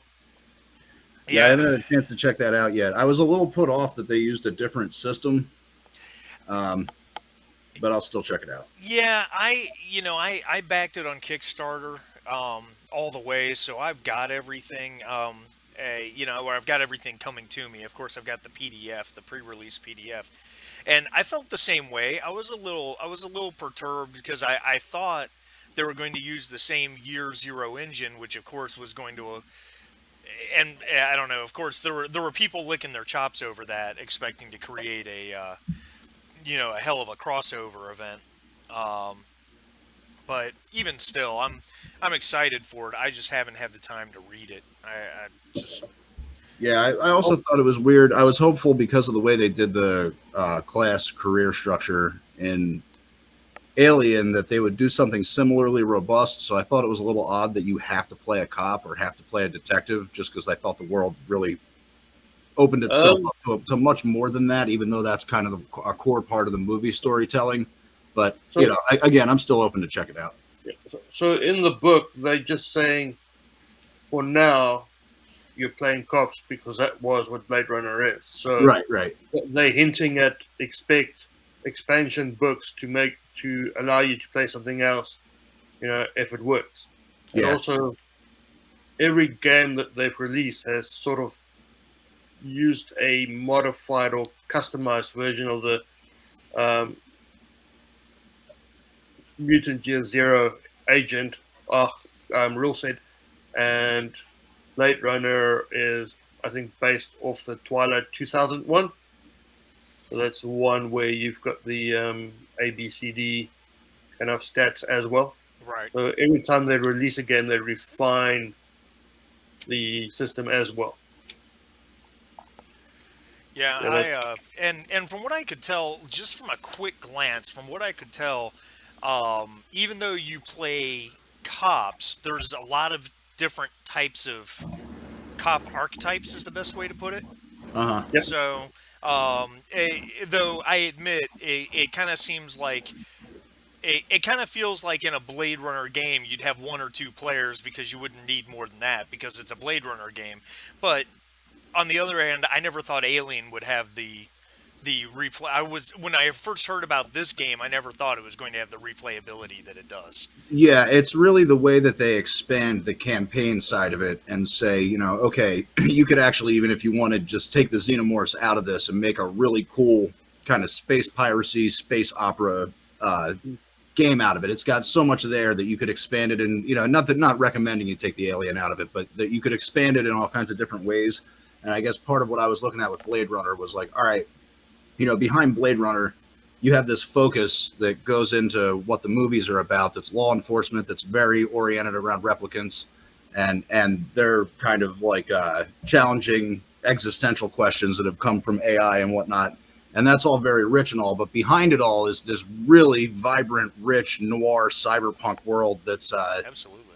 that I was kind of looking at and was like, all right, so if they do what they did with Alien with the world of Blade Runner, then we should be getting, in my mind, I'm like, I should be able to write up like a neighborhood or a city and run a campaign there that involves replicants, involves cops, but probably has decidedly more eclectic kind of feel to it. So that was sort of one of the things I was looking forward to with Blade Runner. But I'm kind of like you, Marty. Like if I get a hold of the game and I really like it, I'm going to write something serious enough for it that's like, all right, I need expansive options. That was the only reason I saw it. And I'm like, yeah, just strictly detective stories is fun, but a little bit limited. Yeah. But also remember, the game isn't officially even out yet. That's true. Yeah, no, I know. Absolutely. I'm reserving judgment. Like I said, I'm still looking forward to the game. There were just a couple elements of it that I was like, ooh, I wanted it to be more compatible with Alien just for fun. But also I was really hoping they would do this big expansion kind of like they did with the Alien world, and maybe they will over time. Right.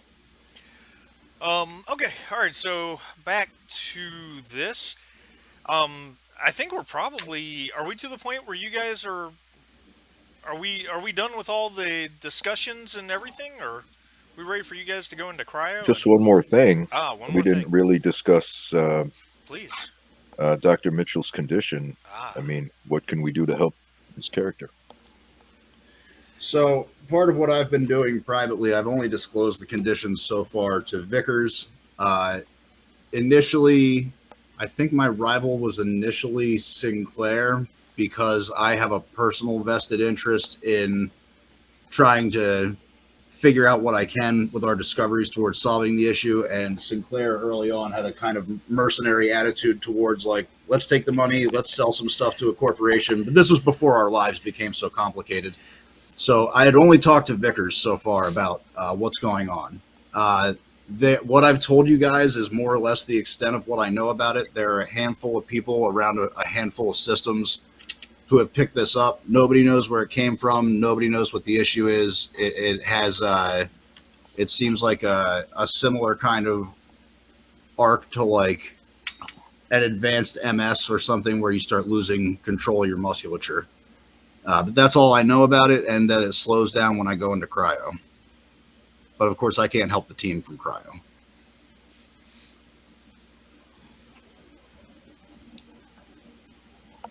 Well, it might be worthwhile talking to Mimi about that as well, seeing as she seems to know a lot of things about a lot of things. That's true. I had thought about bringing it up to her previously, but just hadn't had a private opportunity. Maybe that opportunity doesn't need to be so private now. Yeah, maybe we can even negotiate something. Yeah. The other thing we haven't discussed is of the scientific information you just shared with us about these aliens. Is there any information we should censor from Mamie, or should we just provide it all? We chose in our report not to withhold any of the information from the encounters and what went on down there. So I'm just asking, is of the information you found, is there anything sensitive that we should keep to ourselves? I think at this point we actually are more in a position to demand more detail and a little bit more of an upfront of accounting about what Mamie knows. This is the second time we've encountered an alien creature. She obviously knows more than she's telling us. I think our best move is to put it all out on the table and tell her that we need more information and more money. Do we want to hold this information as a bargaining chip? In other words, she doesn't get any of our data until she opens up about what's going on? I think that's a good idea, yeah. Yeah, I think she owes us an explanation besides the money we earned. But also let her know we've got a wealth of information, some of it unexpected for you, but we need to know more. We need more money. We need better information going forward before this happens to us again. A question for our asset, Rudy, the captain now, since she's been the chief negotiator during these meetings.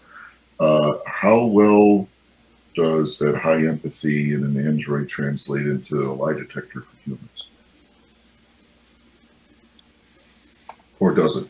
I don't know. I suppose that would be for.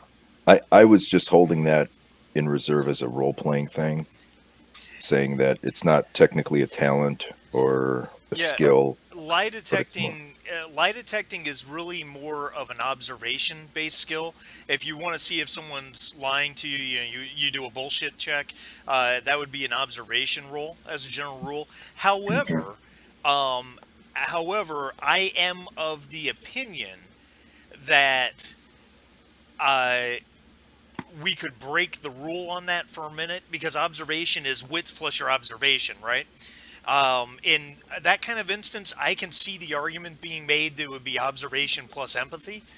So you would roll that many dice if that's higher for you than the wits score, if that makes sense. In explain to me, not detecting. If someone's trying to detect if Rudy is lying, that would be an opposing roll. Rudy would make a manipulation roll. If Rudy wants to lie to somebody, Rudy would make a manipulation roll, and then that person would make an opposing observation roll. Okay, because I find it hard to believe that that an android would have tells. You know, All depends on how they were coded. I suppose. And then, of course, also if So, the person well, they're trying to lie to has information where they know it's a lie. There's so, always that. so also Right. known as the GM needs to figure it out and let Rudy know, and that's how we run it. Well, my interpretation of it, for what it's worth, which might not be a lot, but my interpretation of it is that it's not sit down 2 seconds later, you know this person's an android, unless they're like a working Joe service model that you can spot from across the room, like an actual first generation with experience living amongst humans requires a sit down, kind of like a void conf. And that was the reason why Rudy was an asset to the law enforcement, was that she could do this without being noticed that she was doing it. So she could sit down, let's say she's, attractive female sitting at a bar, and an android comes up next to her that she's been casing. She could, in that environment, sit and have a drink with the android, all the while what she's doing is avoid conf on him, asking him questions about his childhood, asking him about his work, and like she's running all kinds of very sophisticated like subroutines to pick up on any tells, and some of them are biometric, right? Like a little sweat on the upper lip, little whatever, she'll put her hand on his hand to see how his skin temperature's doing, like shit like that, like they don't even know. So I didn't conceive of her ability as like sit down 30 seconds later, this is an android, unless it was like super blatant, but if she had enough time, even in small doses, she could eventually make a determination. So like if the android worked at a laundromat or something like that, if she picked up her pants there enough time and had enough like Interaction. short conversations, she could eventually say, yeah, this fucking lady's an android. Well, and okay, so I mean, out of game, Sharif knows this. I don't think I've ever told anybody else, but I for about 8 years, I was a social worker on an inpatient and outpatient unit, psychiatric unit, and I did like hundreds of exams and interviews and family sessions and that sort of thing. And I think, because we're introducing this whole idea of void comp or something similar to it that Rudy does.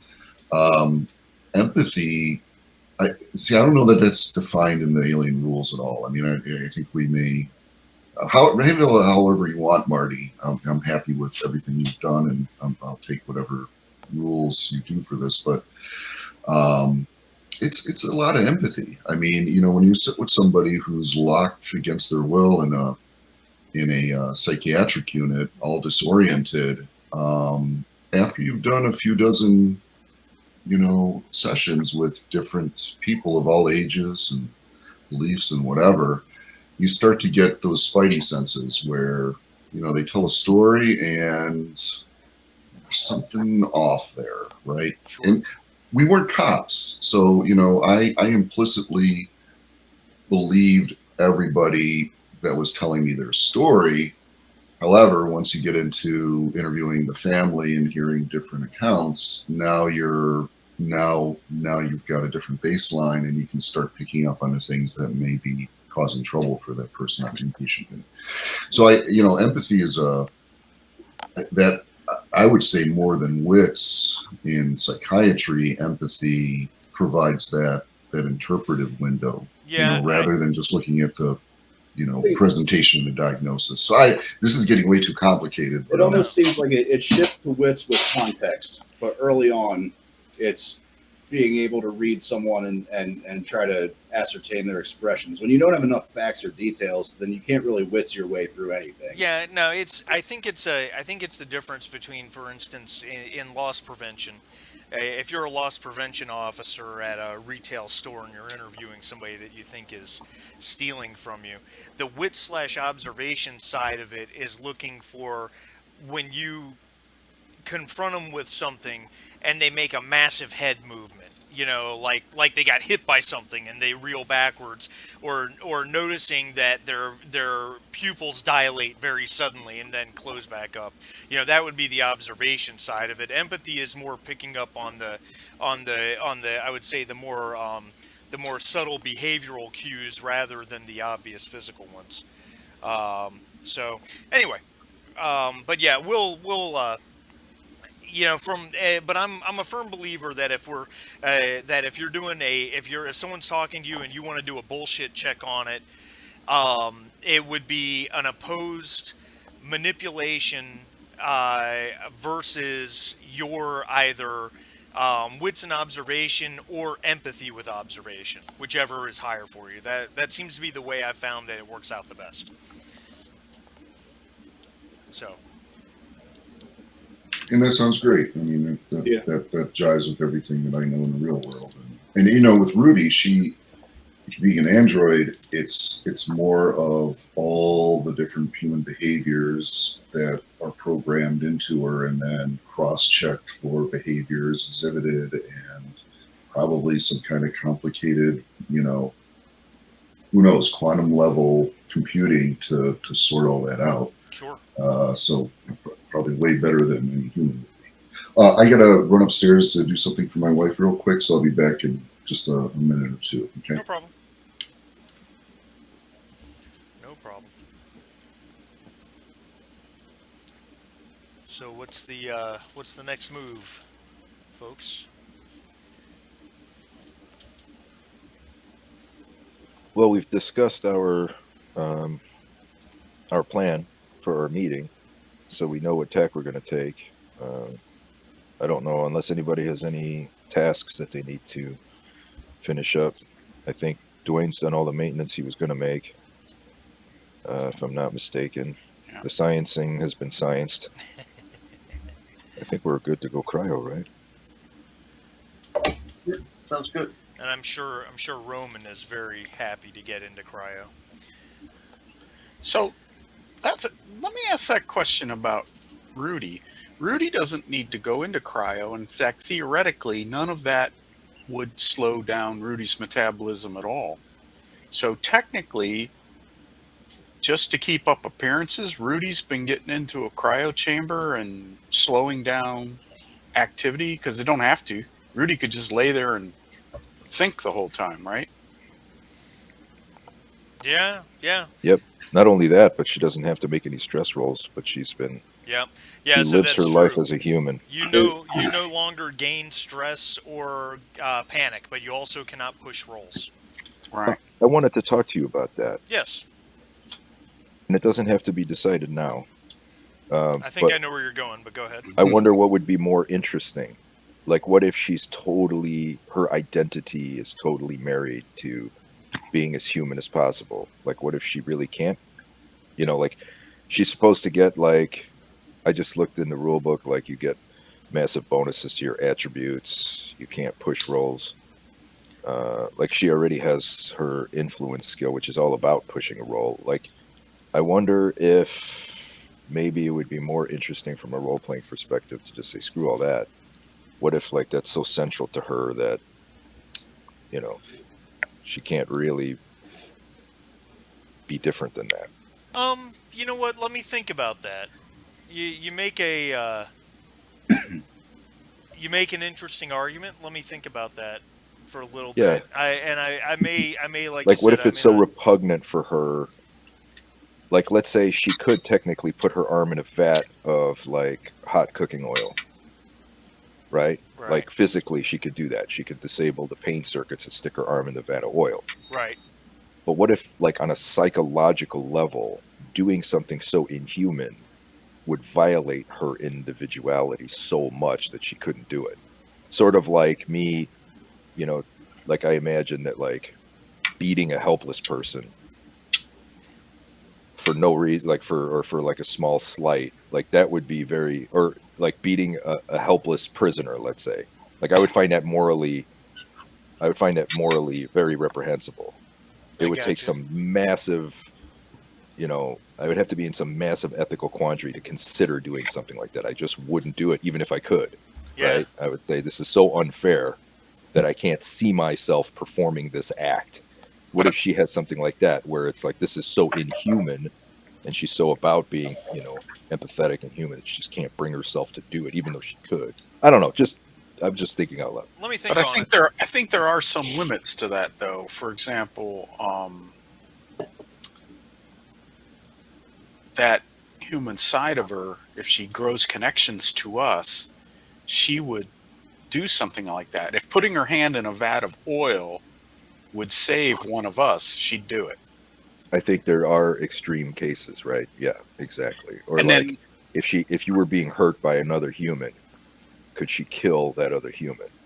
And the answer is yes, because of the things that she's gone through. She's learned to value certain humans above other humans, which androids don't do.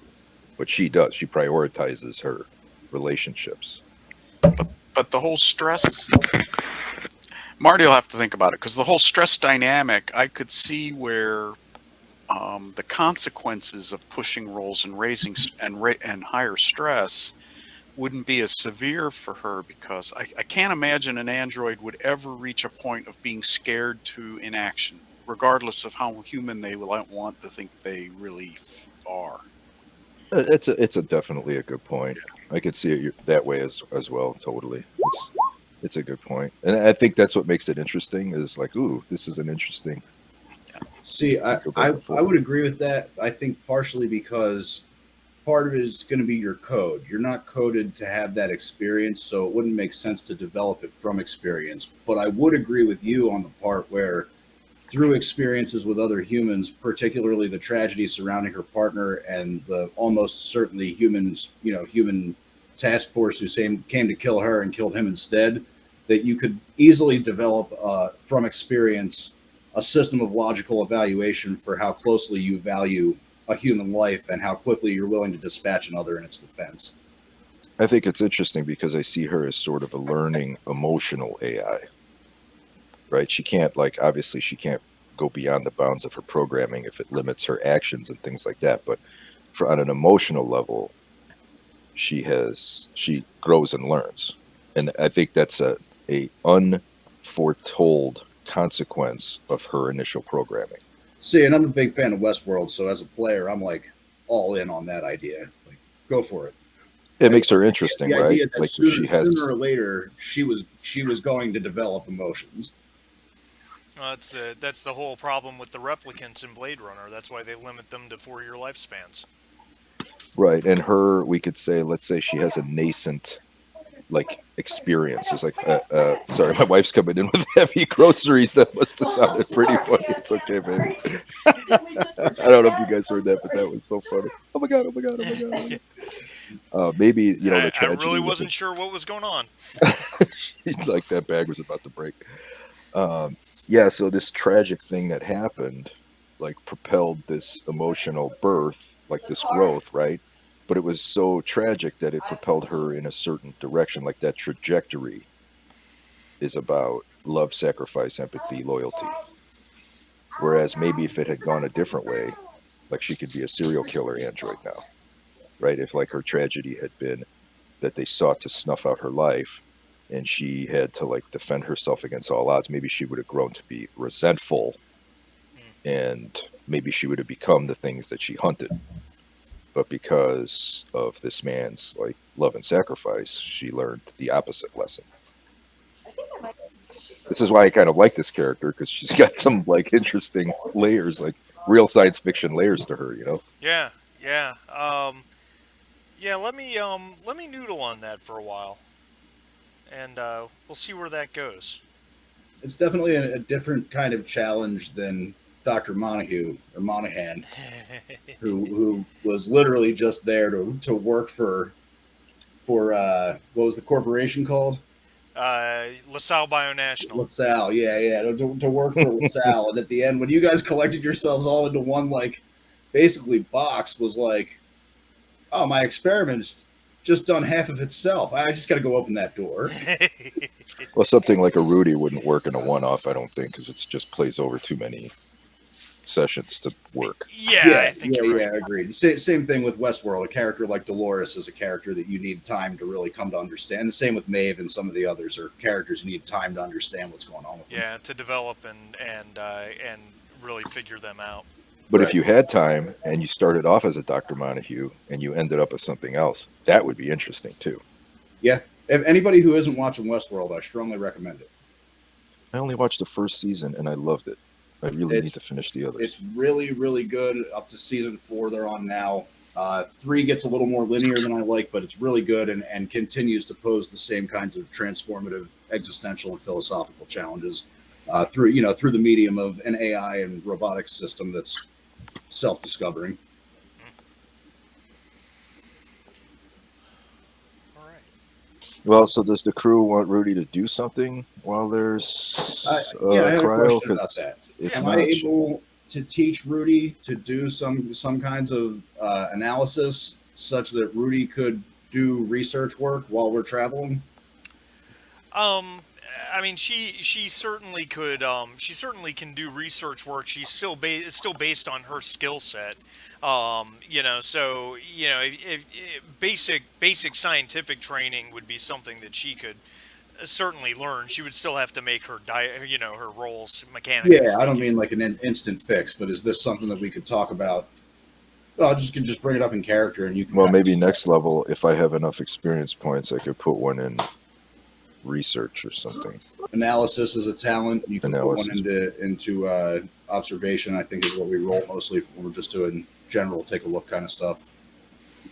Can we make sure that there's no copies of Lawrence of Arabia on board so that she can be watching that the whole time? Over and over. The only book we have is the Bible. I have watched this movie Spartacus 743 times. I do not understand it. There is nothing in the desert, and no man needs nothing. I recently rewatched both of those, and I actually enjoy them a lot more now that I'm playing the RPG. To be honest, but my favorite line is the trick, Mr. Potter, is not minding that it hurts. Yeah, that's right. Which pretty good quote. All right. So is Rudy staying out of cryo then, or is she or is she going into cryo with the rest of the crew? I would say she'd go into cryo unless there's something that the crew needs done. It's worth at minimum it's worth us showing up wherever we show up with everyone in cryo anytime we go anywhere, since we're trying to keep a cover. That makes sense, actually. And not being in cryo for a trip when all the other like biological humans are in cryo would make her feel like she's being a toaster. You know what I mean? Yeah. But a medical toaster. You asked how you could help with my condition. No, it's different if there's something for her to do that benefits the crew. Yeah, like maybe after we do like. But some otherwise, she training and feels have more some- like an object than a person. Well, Right, a and person would go into cryo, therefore she goes into and cryo. She some- gets bored, you know. subconsciously, it'll help the trust for us humans, because it would, you'd have this at the back of your mind, you'd have this idea that Rudy's running around while you're prone in cryo. Yeah, it just makes her stick out like a weirdo. And it makes you wonder what's she doing while I'm in cryo. She's and there's standing nothing over I your can do about cryopod looking at you. She can maintain eye contact for like weeks. it. Well, anyway, I'm heading to cryo, all right. Yep, same.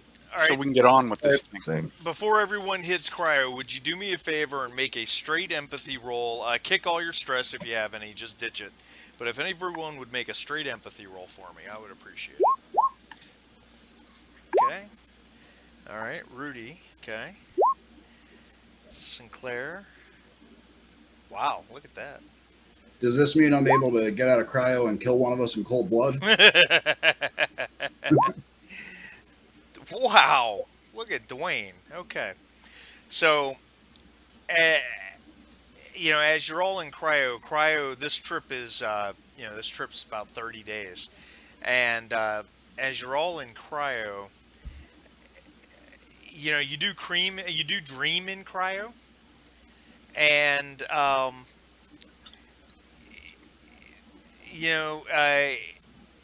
would say Dwayne and Jake and Rudy, your dreams and your thoughts are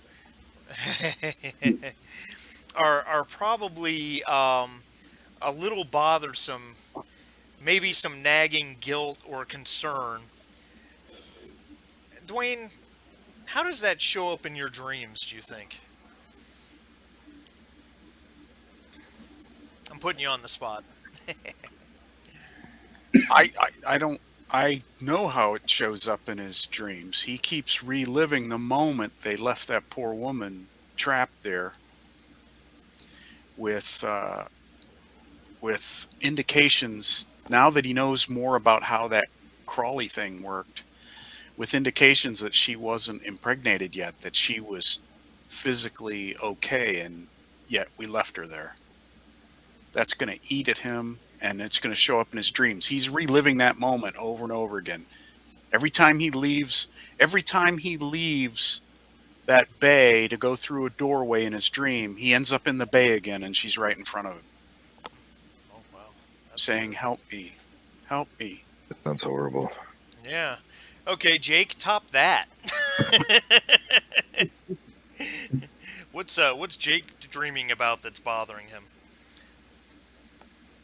Well, Jake's just kind of trying to crawl out of his escape or his sleeping pod, but it's locked, and over him it's just Rudy, but his face is all melted away, and he's just full android chassis, and that woman that Dwayne spoke about, and they just sitting playing chess on his escape pod, or his sleeping pod, and looking down and laughing at him while playing chess. Oh God. Oh man, you guys are dark. Yeah, nightmare fuel. I love it. Well, when you really think back, if there was an actual videotaped like movie scene of what we saw on the science station, that was brutal. Yeah. Oh yeah. It was horrible. It loses a little bit of weight when you do it like action by action, but if you think back on it as like a moving scene in your head, it's pretty vicious. Yeah. It really was. It really was. And so, Rudy, you in keeping with trying to be human, I figure when you put yourself in cryo, you kind of put yourself into a system shutdown to be woken up along with everybody else, which probably puts you. I don't know if you dream, or have you written an internal program to make you dream, but what's bothering Rudy? Well, she probably does have some like analog for dreaming because her programming is very like emotions based to ring She has a Turing routine that's very advanced. So Like it. maybe this helps her to like frame her emotional growth when she processes emotions. So I would say because regret and guilt is a very big part of her makeup, I would say this would definitely bother her. So I would say if she has any kind of dream, she's probably back on the station. She sees the woman, and the woman begs her to help. Don't leave me, the woman says pleadingly. But when Annika turns, she sees in the umbilical the crew, and they're running disheveled, scared, and they're pleading with her to save them, not to leave them. And so she reluctantly has to go towards the crew. And when she does, the woman morphs in her dream to being Henry, her partner. Ooh. And he begs her again in his voice not to leave him, which is all tied into that other shit. So she would wake up at that point, but she can't. She's in cryo. So yeah, I don't know what happens to a cryo dream. Morphs into something else. Oh, that's terrible. Oh my gosh. Wow. Um. All right. I like it. So, um, you know, cryo. Eventually, you all start to rise out of your dreams to consciousness. You start to get into that. Yeah, right. You all start to get into that phase where your dreams start to fade, and you know your dreams are dreams, and then the dreams start to fade, and you become aware that there's a terminal beeping somewhere near you, and your cryopods are open. Um, Dr. Roman, would you mind making a stamina roll for me? Sure will.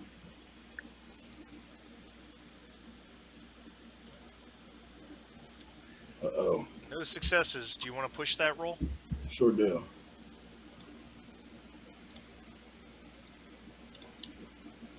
Oh, no Oh. successes. All right. So as you're all coming to, and you're slowly throwing you're getting your legs out of bed, hitting the cold ass, your feet hitting the cold ass floor. You all notice that Dr. Roman, Mitchell, he's he seems to be conscious, but he's having a really hard time getting moving. As you look at him, and Roman, you Mitchell, you're starting to realize that you're having a really hard time getting your legs to move. Like, the longer you sit there and focus on it, it's almost like a limb that has been, when you've sat on your foot for way too long, and it takes a minute for it to even be able to feel it, and then another minute before you can make it move the way you want to. That's kind of what's happening to you right now. Oh, it's a shame about the empathy roll. I had a great dream for this. Oh, well, you may get your chance. Don't worry. Yeah. um, I Would performing first aid on him assist him? um, I I would. have a medical aid skill.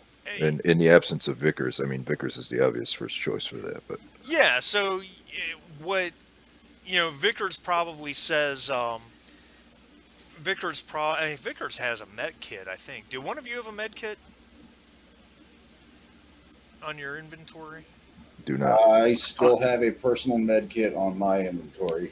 Um, Vickers Vickers points and says, "Grab that med kit. We can probably give him an adrenaline or a shot or something like that to help him."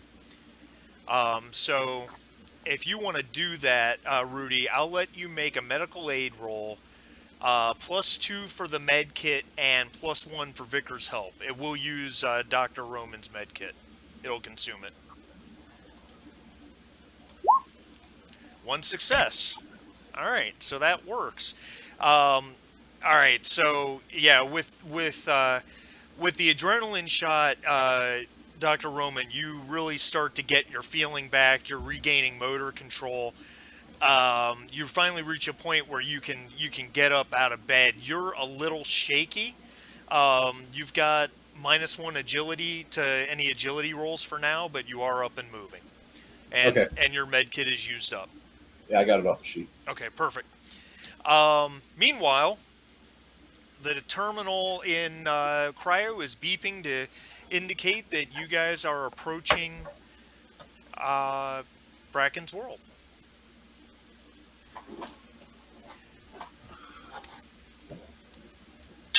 And I'll give you. Okay. Do I need to? I need to do. Everybody needs to do stamina, right? When we get out of the cryo Yeah, chamber. I'm just bypassing on this one. I was just making Dr. Mitchell do it because I'm a Oh. mean guy. Or Okay. Dr. Roman. I'm dying. Yeah, Yeah. So Okay. sometimes we have to check how fast. that's right. Yeah. All right. Well, I'll head up to the bridge and announce to traffic control that we're here. Yep. I am going to.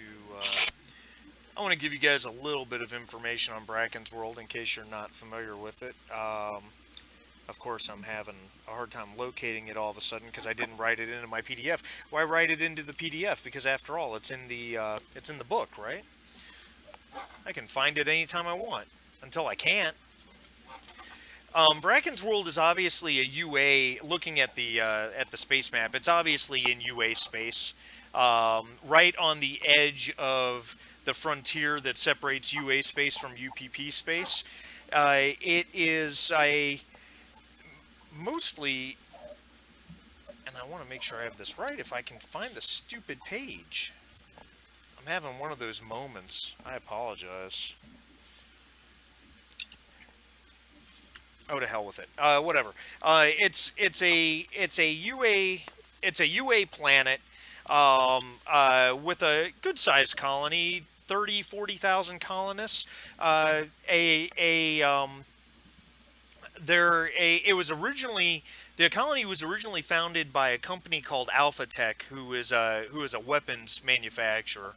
And while the colony grew to be a full-blown UA colony, AlphaTech does have several operations in the system, including on 2 of the moons that are around Bracken's World for mining and manufacturing.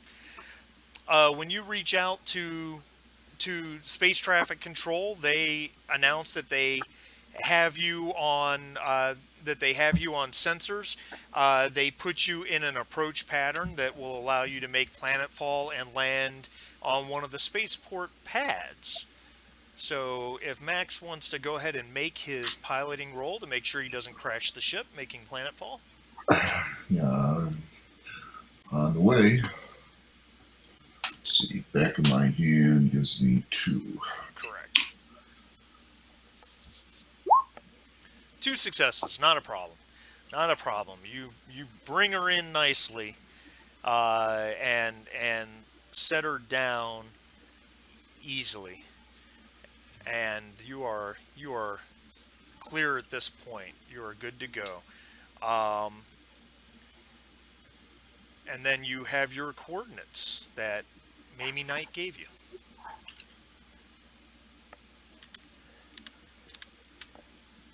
Where did my PDF go? There it is. Sorry about that. I was having a moment tracking down my PDF. Doing a quick run on your coordinates. It looks like the coordinates coincide with the Hilton, about 2 miles away from the spaceport.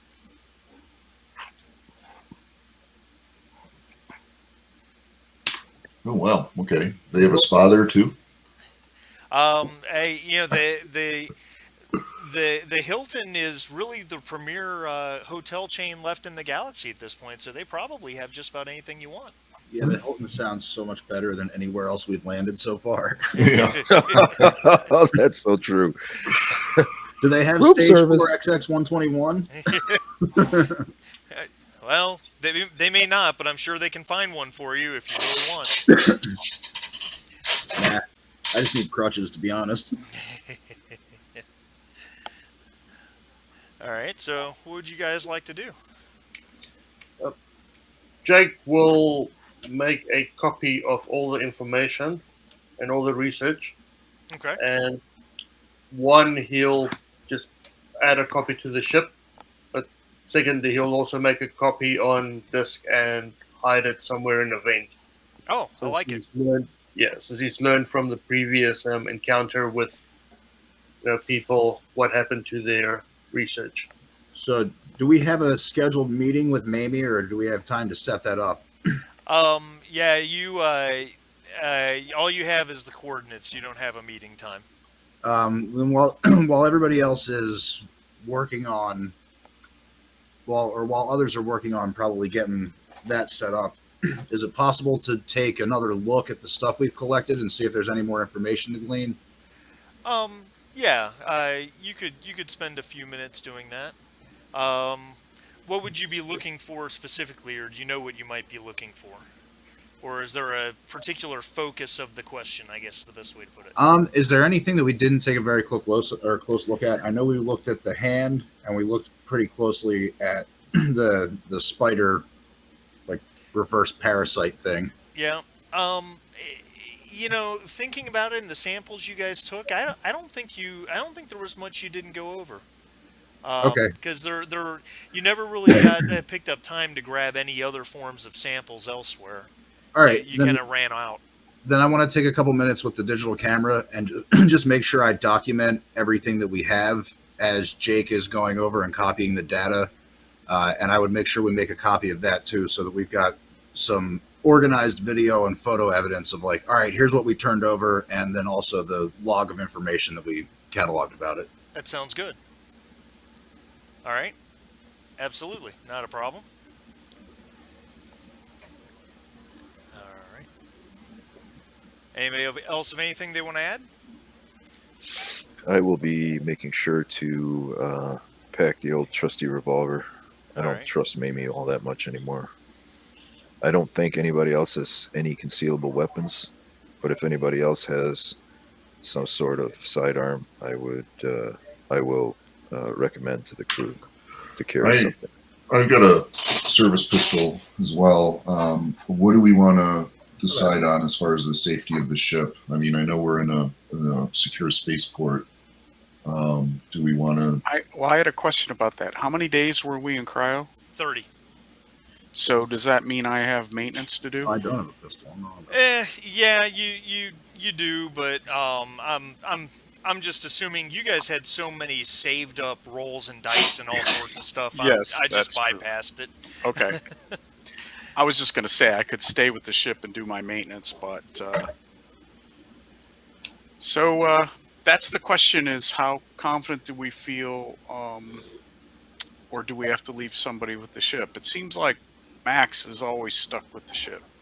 And I'm fine with that. I just, even though this is a secure place, the information we're dealing with and the sketchy nature of Mimi, I mean, who knows?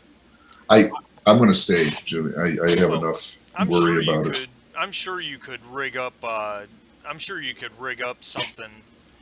Some sort of communications alarm that Apollo would let you know if someone broke into the ship or something like that. Well, Jim, are you saying that you're worried that she might hit the ship on purpose to steal what we have?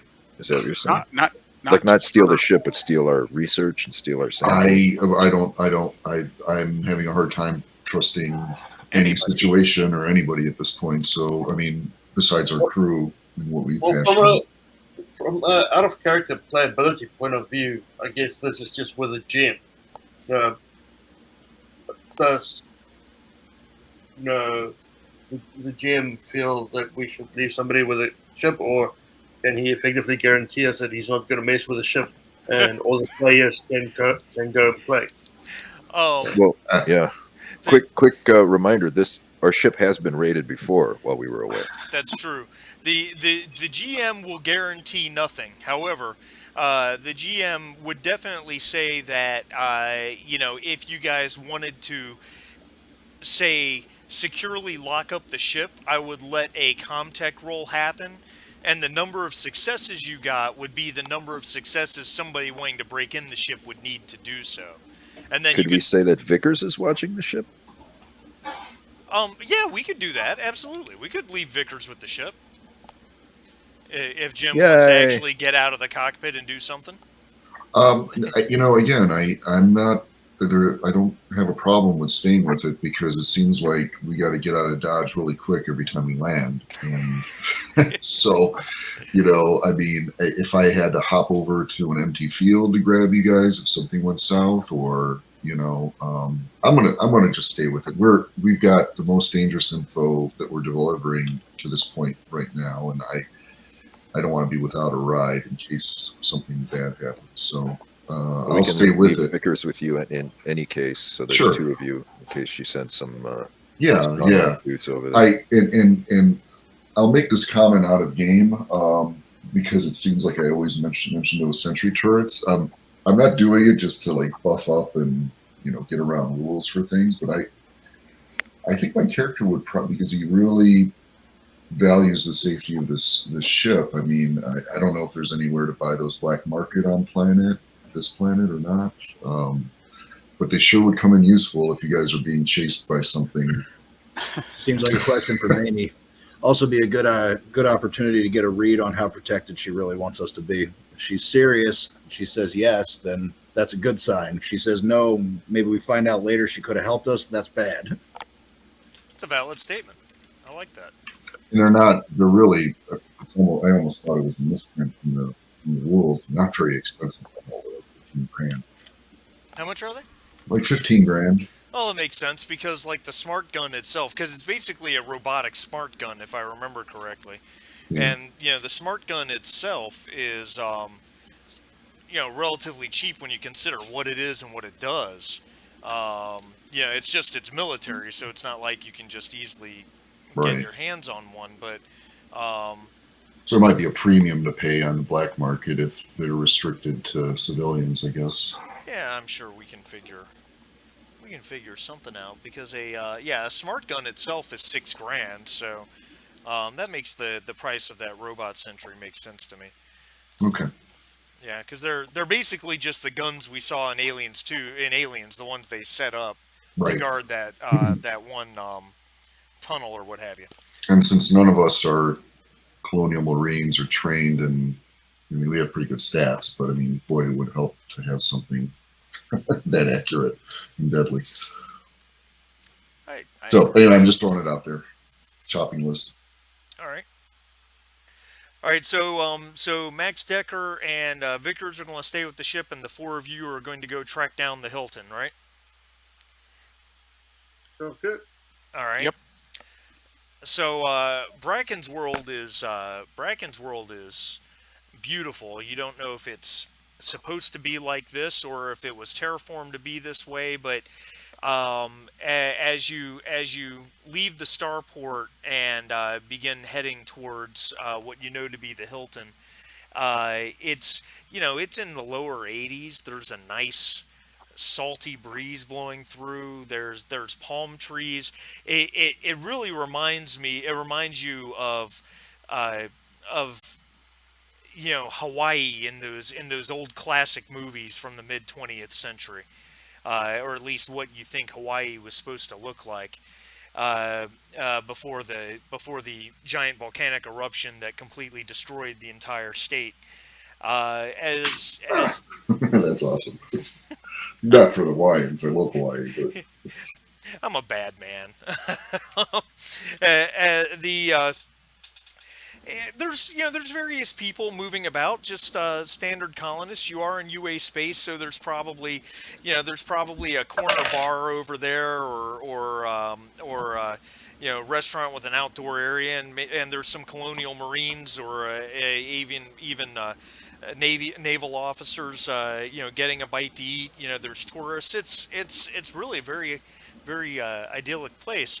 The Hilton is a large, clean building, probably 15, 18 stories wide. There is a large awning with a red carpet coming out of some automatic glass or probably clear plastisteel doors, and a taxi will pull up to it, and someone will get out or someone will get in, aided by a doorman. Um, the interior of the building is just as nice. Now, perhaps if you were rich, you would think that this was rather boring as far as a hotel is concerned. But considering the life you guys live on the frontier in a spaceship, everything here just seems to be full luxury. There's you're in a wide open lobby. Of course, there's a reception desk in front of you and a couple people working behind that. Off to the left are plush leather sofas and wing chairs, and there's a coffee station that seems to be providing actual brewed coffee, not the instant mix crap that you guys get to drink on ship. And there's a couple hallways and large doorways leading from the lobby, as well Go as of for the course coffee. elevators. I'm sorry. Go ahead. I go for the coffee. All I right. guess Rudy will go to the front desk. All right. So there's a few people behind the desk. One's clearly helping a customer who is checking in. There's a guy off to the left who is speaking with a customer who it sounds like he's chewing him out about the fact that his towels didn't get replaced this morning. And there's a young lady there, can't be older than probably 22 years old. She has a terrified look on her face as if at any moment she's going to get pulled into whatever this dispute with the manager is going off to her right. As she sees you approaching, she gets this big smile. Welcome to Bracken's World Hilton. I'm Joanne. How can I assist you today? Is this a synthetic? Um, that's a good question. Make an observation roll, but adjust it for the difference between your empathy and your wits. Because your empathy's 5, what's your wits? It's 3, so add 2. So is that add what you're 2. saying? Yep.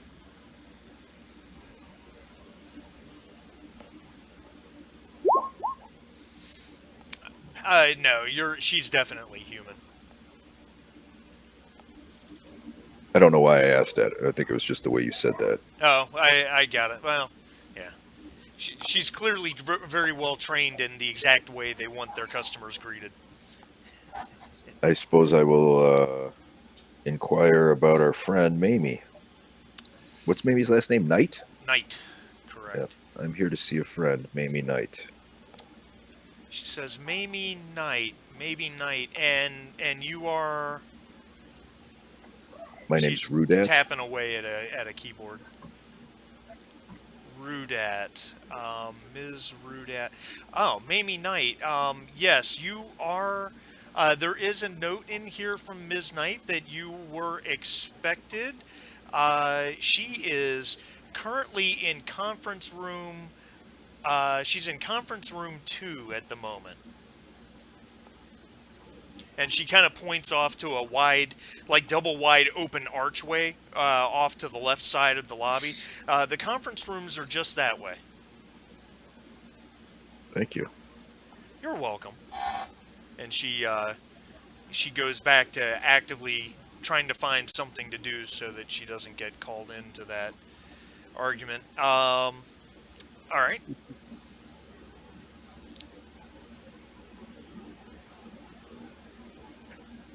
Give the nod to the crew. All Room right. 2. All right. So as you guys you pass through that archway, you're in a hallway. It's a very wide hallway, wide enough for probably 4 or 5 people to walk side by side, and you see that there are doors spaced every probably 20-25 feet, and there is there's a placard that is attached to the wall, and you see the one that says conference room 2. There's 2 men flanking that door. They're wearing business suits, and there's one standing on each side of the door. Relatively big, fit-looking guys.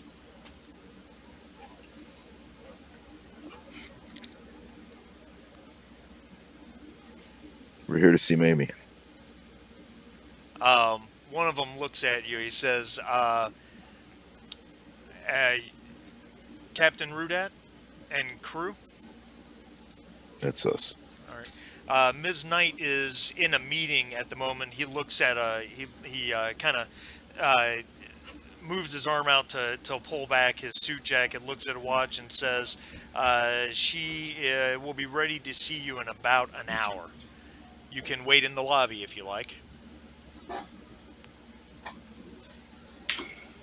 Turn to look at the crew. What do they want to do? Well, we haven't had brunch yet, and I assume we can add something on Mimi's. Well, the tap. I think that's a great idea. I'm just going to look perturbed and reflect on the fact that for the first time today, my legs didn't work. All right. Lucky for you guys, my crew is hungry. We'll be in the dining room. The guy just nods and says that's fine. We'll come get you as soon as Ms. Knight is ready. Yeah, we'll charge it to the Underhills bill.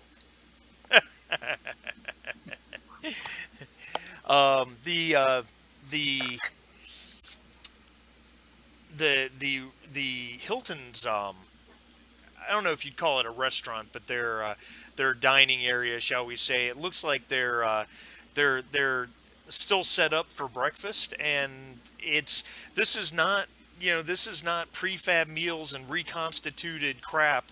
This is real food. Like you're not sure if the sausage is actually animal sausage or if it's plant protein, but even still, it's sausage and it's bacon and it's eggs and it's real bread. It's fantastic. This is probably not an inexpensive spread, all things considered. Do they have waffles? I like waffles. I'm sure they have waffles and probably pancakes too. Hey guys, look, they have pancakes and waffles. Ooh, second breakfast. Yes. Tuck in. We'll make sure to order a couple of extra meals to go for the guys that are on the ship. You read my mind. I was going to be really pissed if I heard about this later. Extra syrup. We'll pick it up when we're ready to leave. All right, I'm grabbing some plates and digging in Blues Brothers style. Yes, right. Nice. I like it. All right. So because looking at time, I realize we're running out of it. Moving forward a little bit, it's a little more than an hour. He had told you, I believe, 45 minutes or so. It's a little more than an hour before goon number one shows up into the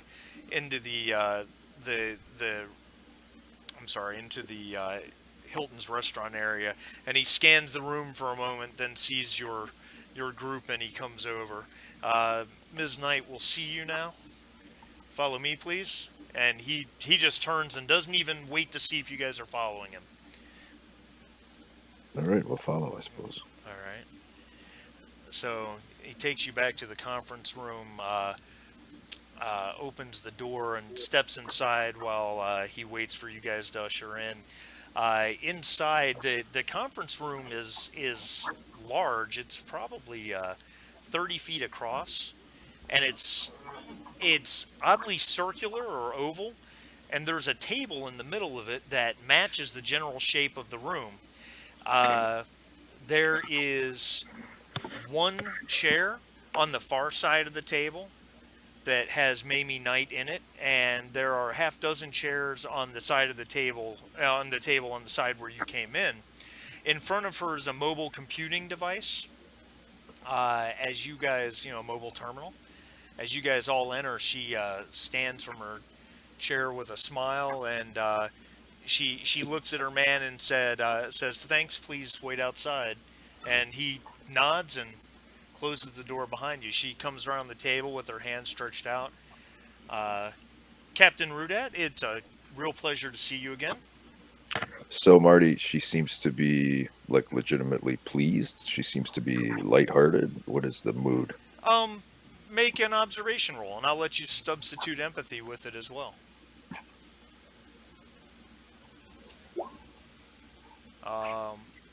She's an enigma. Yeah, yeah. You're not certain. You certainly are taking it for face value. Well, I don't think I'm going to pretend to be happy, so I will not shake her hand. She she's kind of left with her hand out in the middle for a moment. She closes it up. She looks around. She says, "There are only four of you. Uh, Captain, where's the rest of your crew? I hope they're all right." You set us up. She says, "Wait a minute. Wait a minute. Set you up for what? What are you accusing me of here?" You sent us into this knowing full well what we'd be up against. You're playing games with my crew's lives, and I don't like it. I I want some answers, Mamie, and I want them now. I didn't set you up for anything. I certainly had no idea what you were going into, and I suppose we need to sit down and talk about that because I'm not sure what you're talking about. It can't be coincidence that every time you send us on an assignment, we end up running into living nightmares and the strangest xenomorph shit you've ever seen. You know something big is going on here, and you haven't told us the whole story. Make an observation roll. Straight wits? No, you can substitute for your empathy, and honestly, anyone else can make that observation roll if you like as well. Anyone who's there. Holy shit! Jesus, Rudy. Damn. Empathy bot 9000. Our feature an advanced touring protocol. More human than human was right. That's right. Mamie, The scientists are fucking useless. Mamie, well, it kind of makes sense from the standpoint of your observation rolls are always top notch when you're trying to figure out something about an alien life form. But when They've it gone comes pretty good, yeah. when it comes to trying to figure out something about a person, you guys don't have a clue. That's pretty standard on the geek side of things, isn't it? It's kind of awesome. It actually. happens. Her smile kind of falters, and she says, "I'm really not sure what you're talking about at the moment." And then and she gets ready to continue, and then she's interrupted by a man's voice that comes out of her mobile terminal that's on her desk. And the voice, it has an accent, vaguely European, maybe, you're not sure. But the voice says, "No more games, Rose. They may be assets, but they're not expendable. They're valuable, and if they're going to be working for us, they need to know." She kind of goes, kind of lets this sigh out, and she kind of rolls her eyes straight up, and she says, "Yes, Mr. Verhoeven." And the voice replies, "Tell them." And before she says anything else, you hear the telltale sign of a network connection get severed and click. That dial tone for just a moment, and then it ends. And she says, "Yes, Mr. Verhoeven," even though he's not there to hear it. She says, "All right, have a seat, would you?" Let's sit down. Sit. She goes back around the side of the table. All right, watching the time. We got 8 minutes. Yep. Sit down. She says, "My name is not Mamie Knight. No. My name is Rose Whitehill. And I represent a company called Strategic Solutions Incorporated. We're in the business of protecting Earth and humankind from outside threats.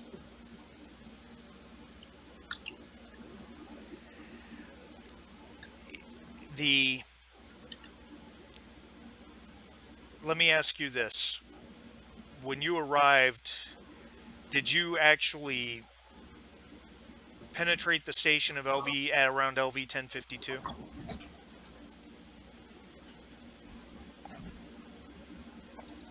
Hypothetically, what if we did?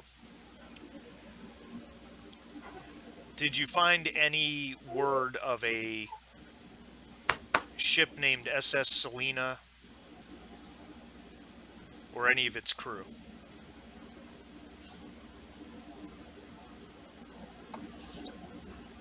I want to tell you everything, but I need information from you first.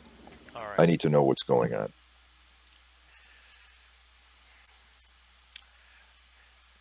All right. So, you encountered an alien on Alpha Caseo 2, correct? An alien that was intelligent and had advanced technology. That's right. That's right. That alien is known as a Yautja. And whether you want to believe this or not, they have been visiting Earth for over 600 years. However, they've been mostly silent for about the last 150. We hadn't had a single encounter with them until about 40 years ago. As man spread into space, they just seem to have been gone. But in the meantime, humans have run into plenty of other nasty things in the galaxy, including what Weyland-Yutani calls XX121. Some species they call the engineers.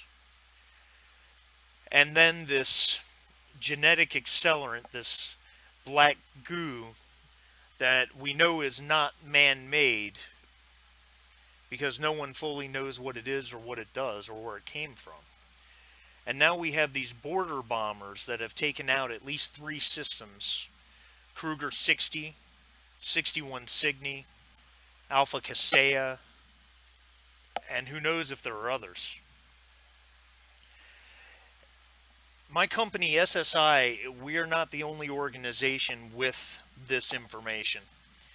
We have enough information but no real evidence to implicate Weyland-Yutani, LaSalle Bionational, the United Americas, the UPP, well, at least elements within the United States Colonial Marine Corps and the Space Operating Forces. There are secret projects, Life Force, Dark Star, and we don't fully know the extent of them, but what we do know is our own species is fighting against itself, all of them clamoring for a percentage or the next cash cow or the next big weapon. You don't trust me, and I suppose you shouldn't. But what I can tell you is that everything I'm telling you now is 100% true. We're working for all mankind. For us to have a chance against whatever forces are arrayed in deep space, we need to understand them. We need their technology. We need to know their motives. Once we understand these things, we can bring it to light for every man, woman, child on Earth, every settled world. But we don't have all the pieces. You expect us to believe that SSI is doing this, what, out of the kindness of their hearts?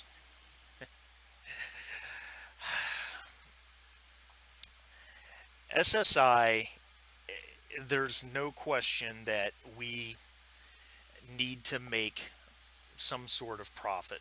But you have to understand, Mr. Verhoeven has made protecting human beings from OWLFs his life's work, and nothing means more to him. She kind of looks down for a second. When she looks up, her smile's completely gone. She's very somber. He's afraid he will not live to see his life's work realized. He needs more time. We need more hands, more brains, more ships. We need more time. Go ahead. Is that who was on your intercom? That was Mr. Verhoeven, yes. What's the problem with Mr. Verhoeven? He's dying. He's old. This genetic accelerant, if we can find a pure source with just the things that I know the two of you, and she looks at you, Mitchell and Jake, just with the things I know the two of you have discovered, combined with the minds I have at SSI, as well as the resources, we can buy more time. We can save Mr. Verhoeven. We can save everyone.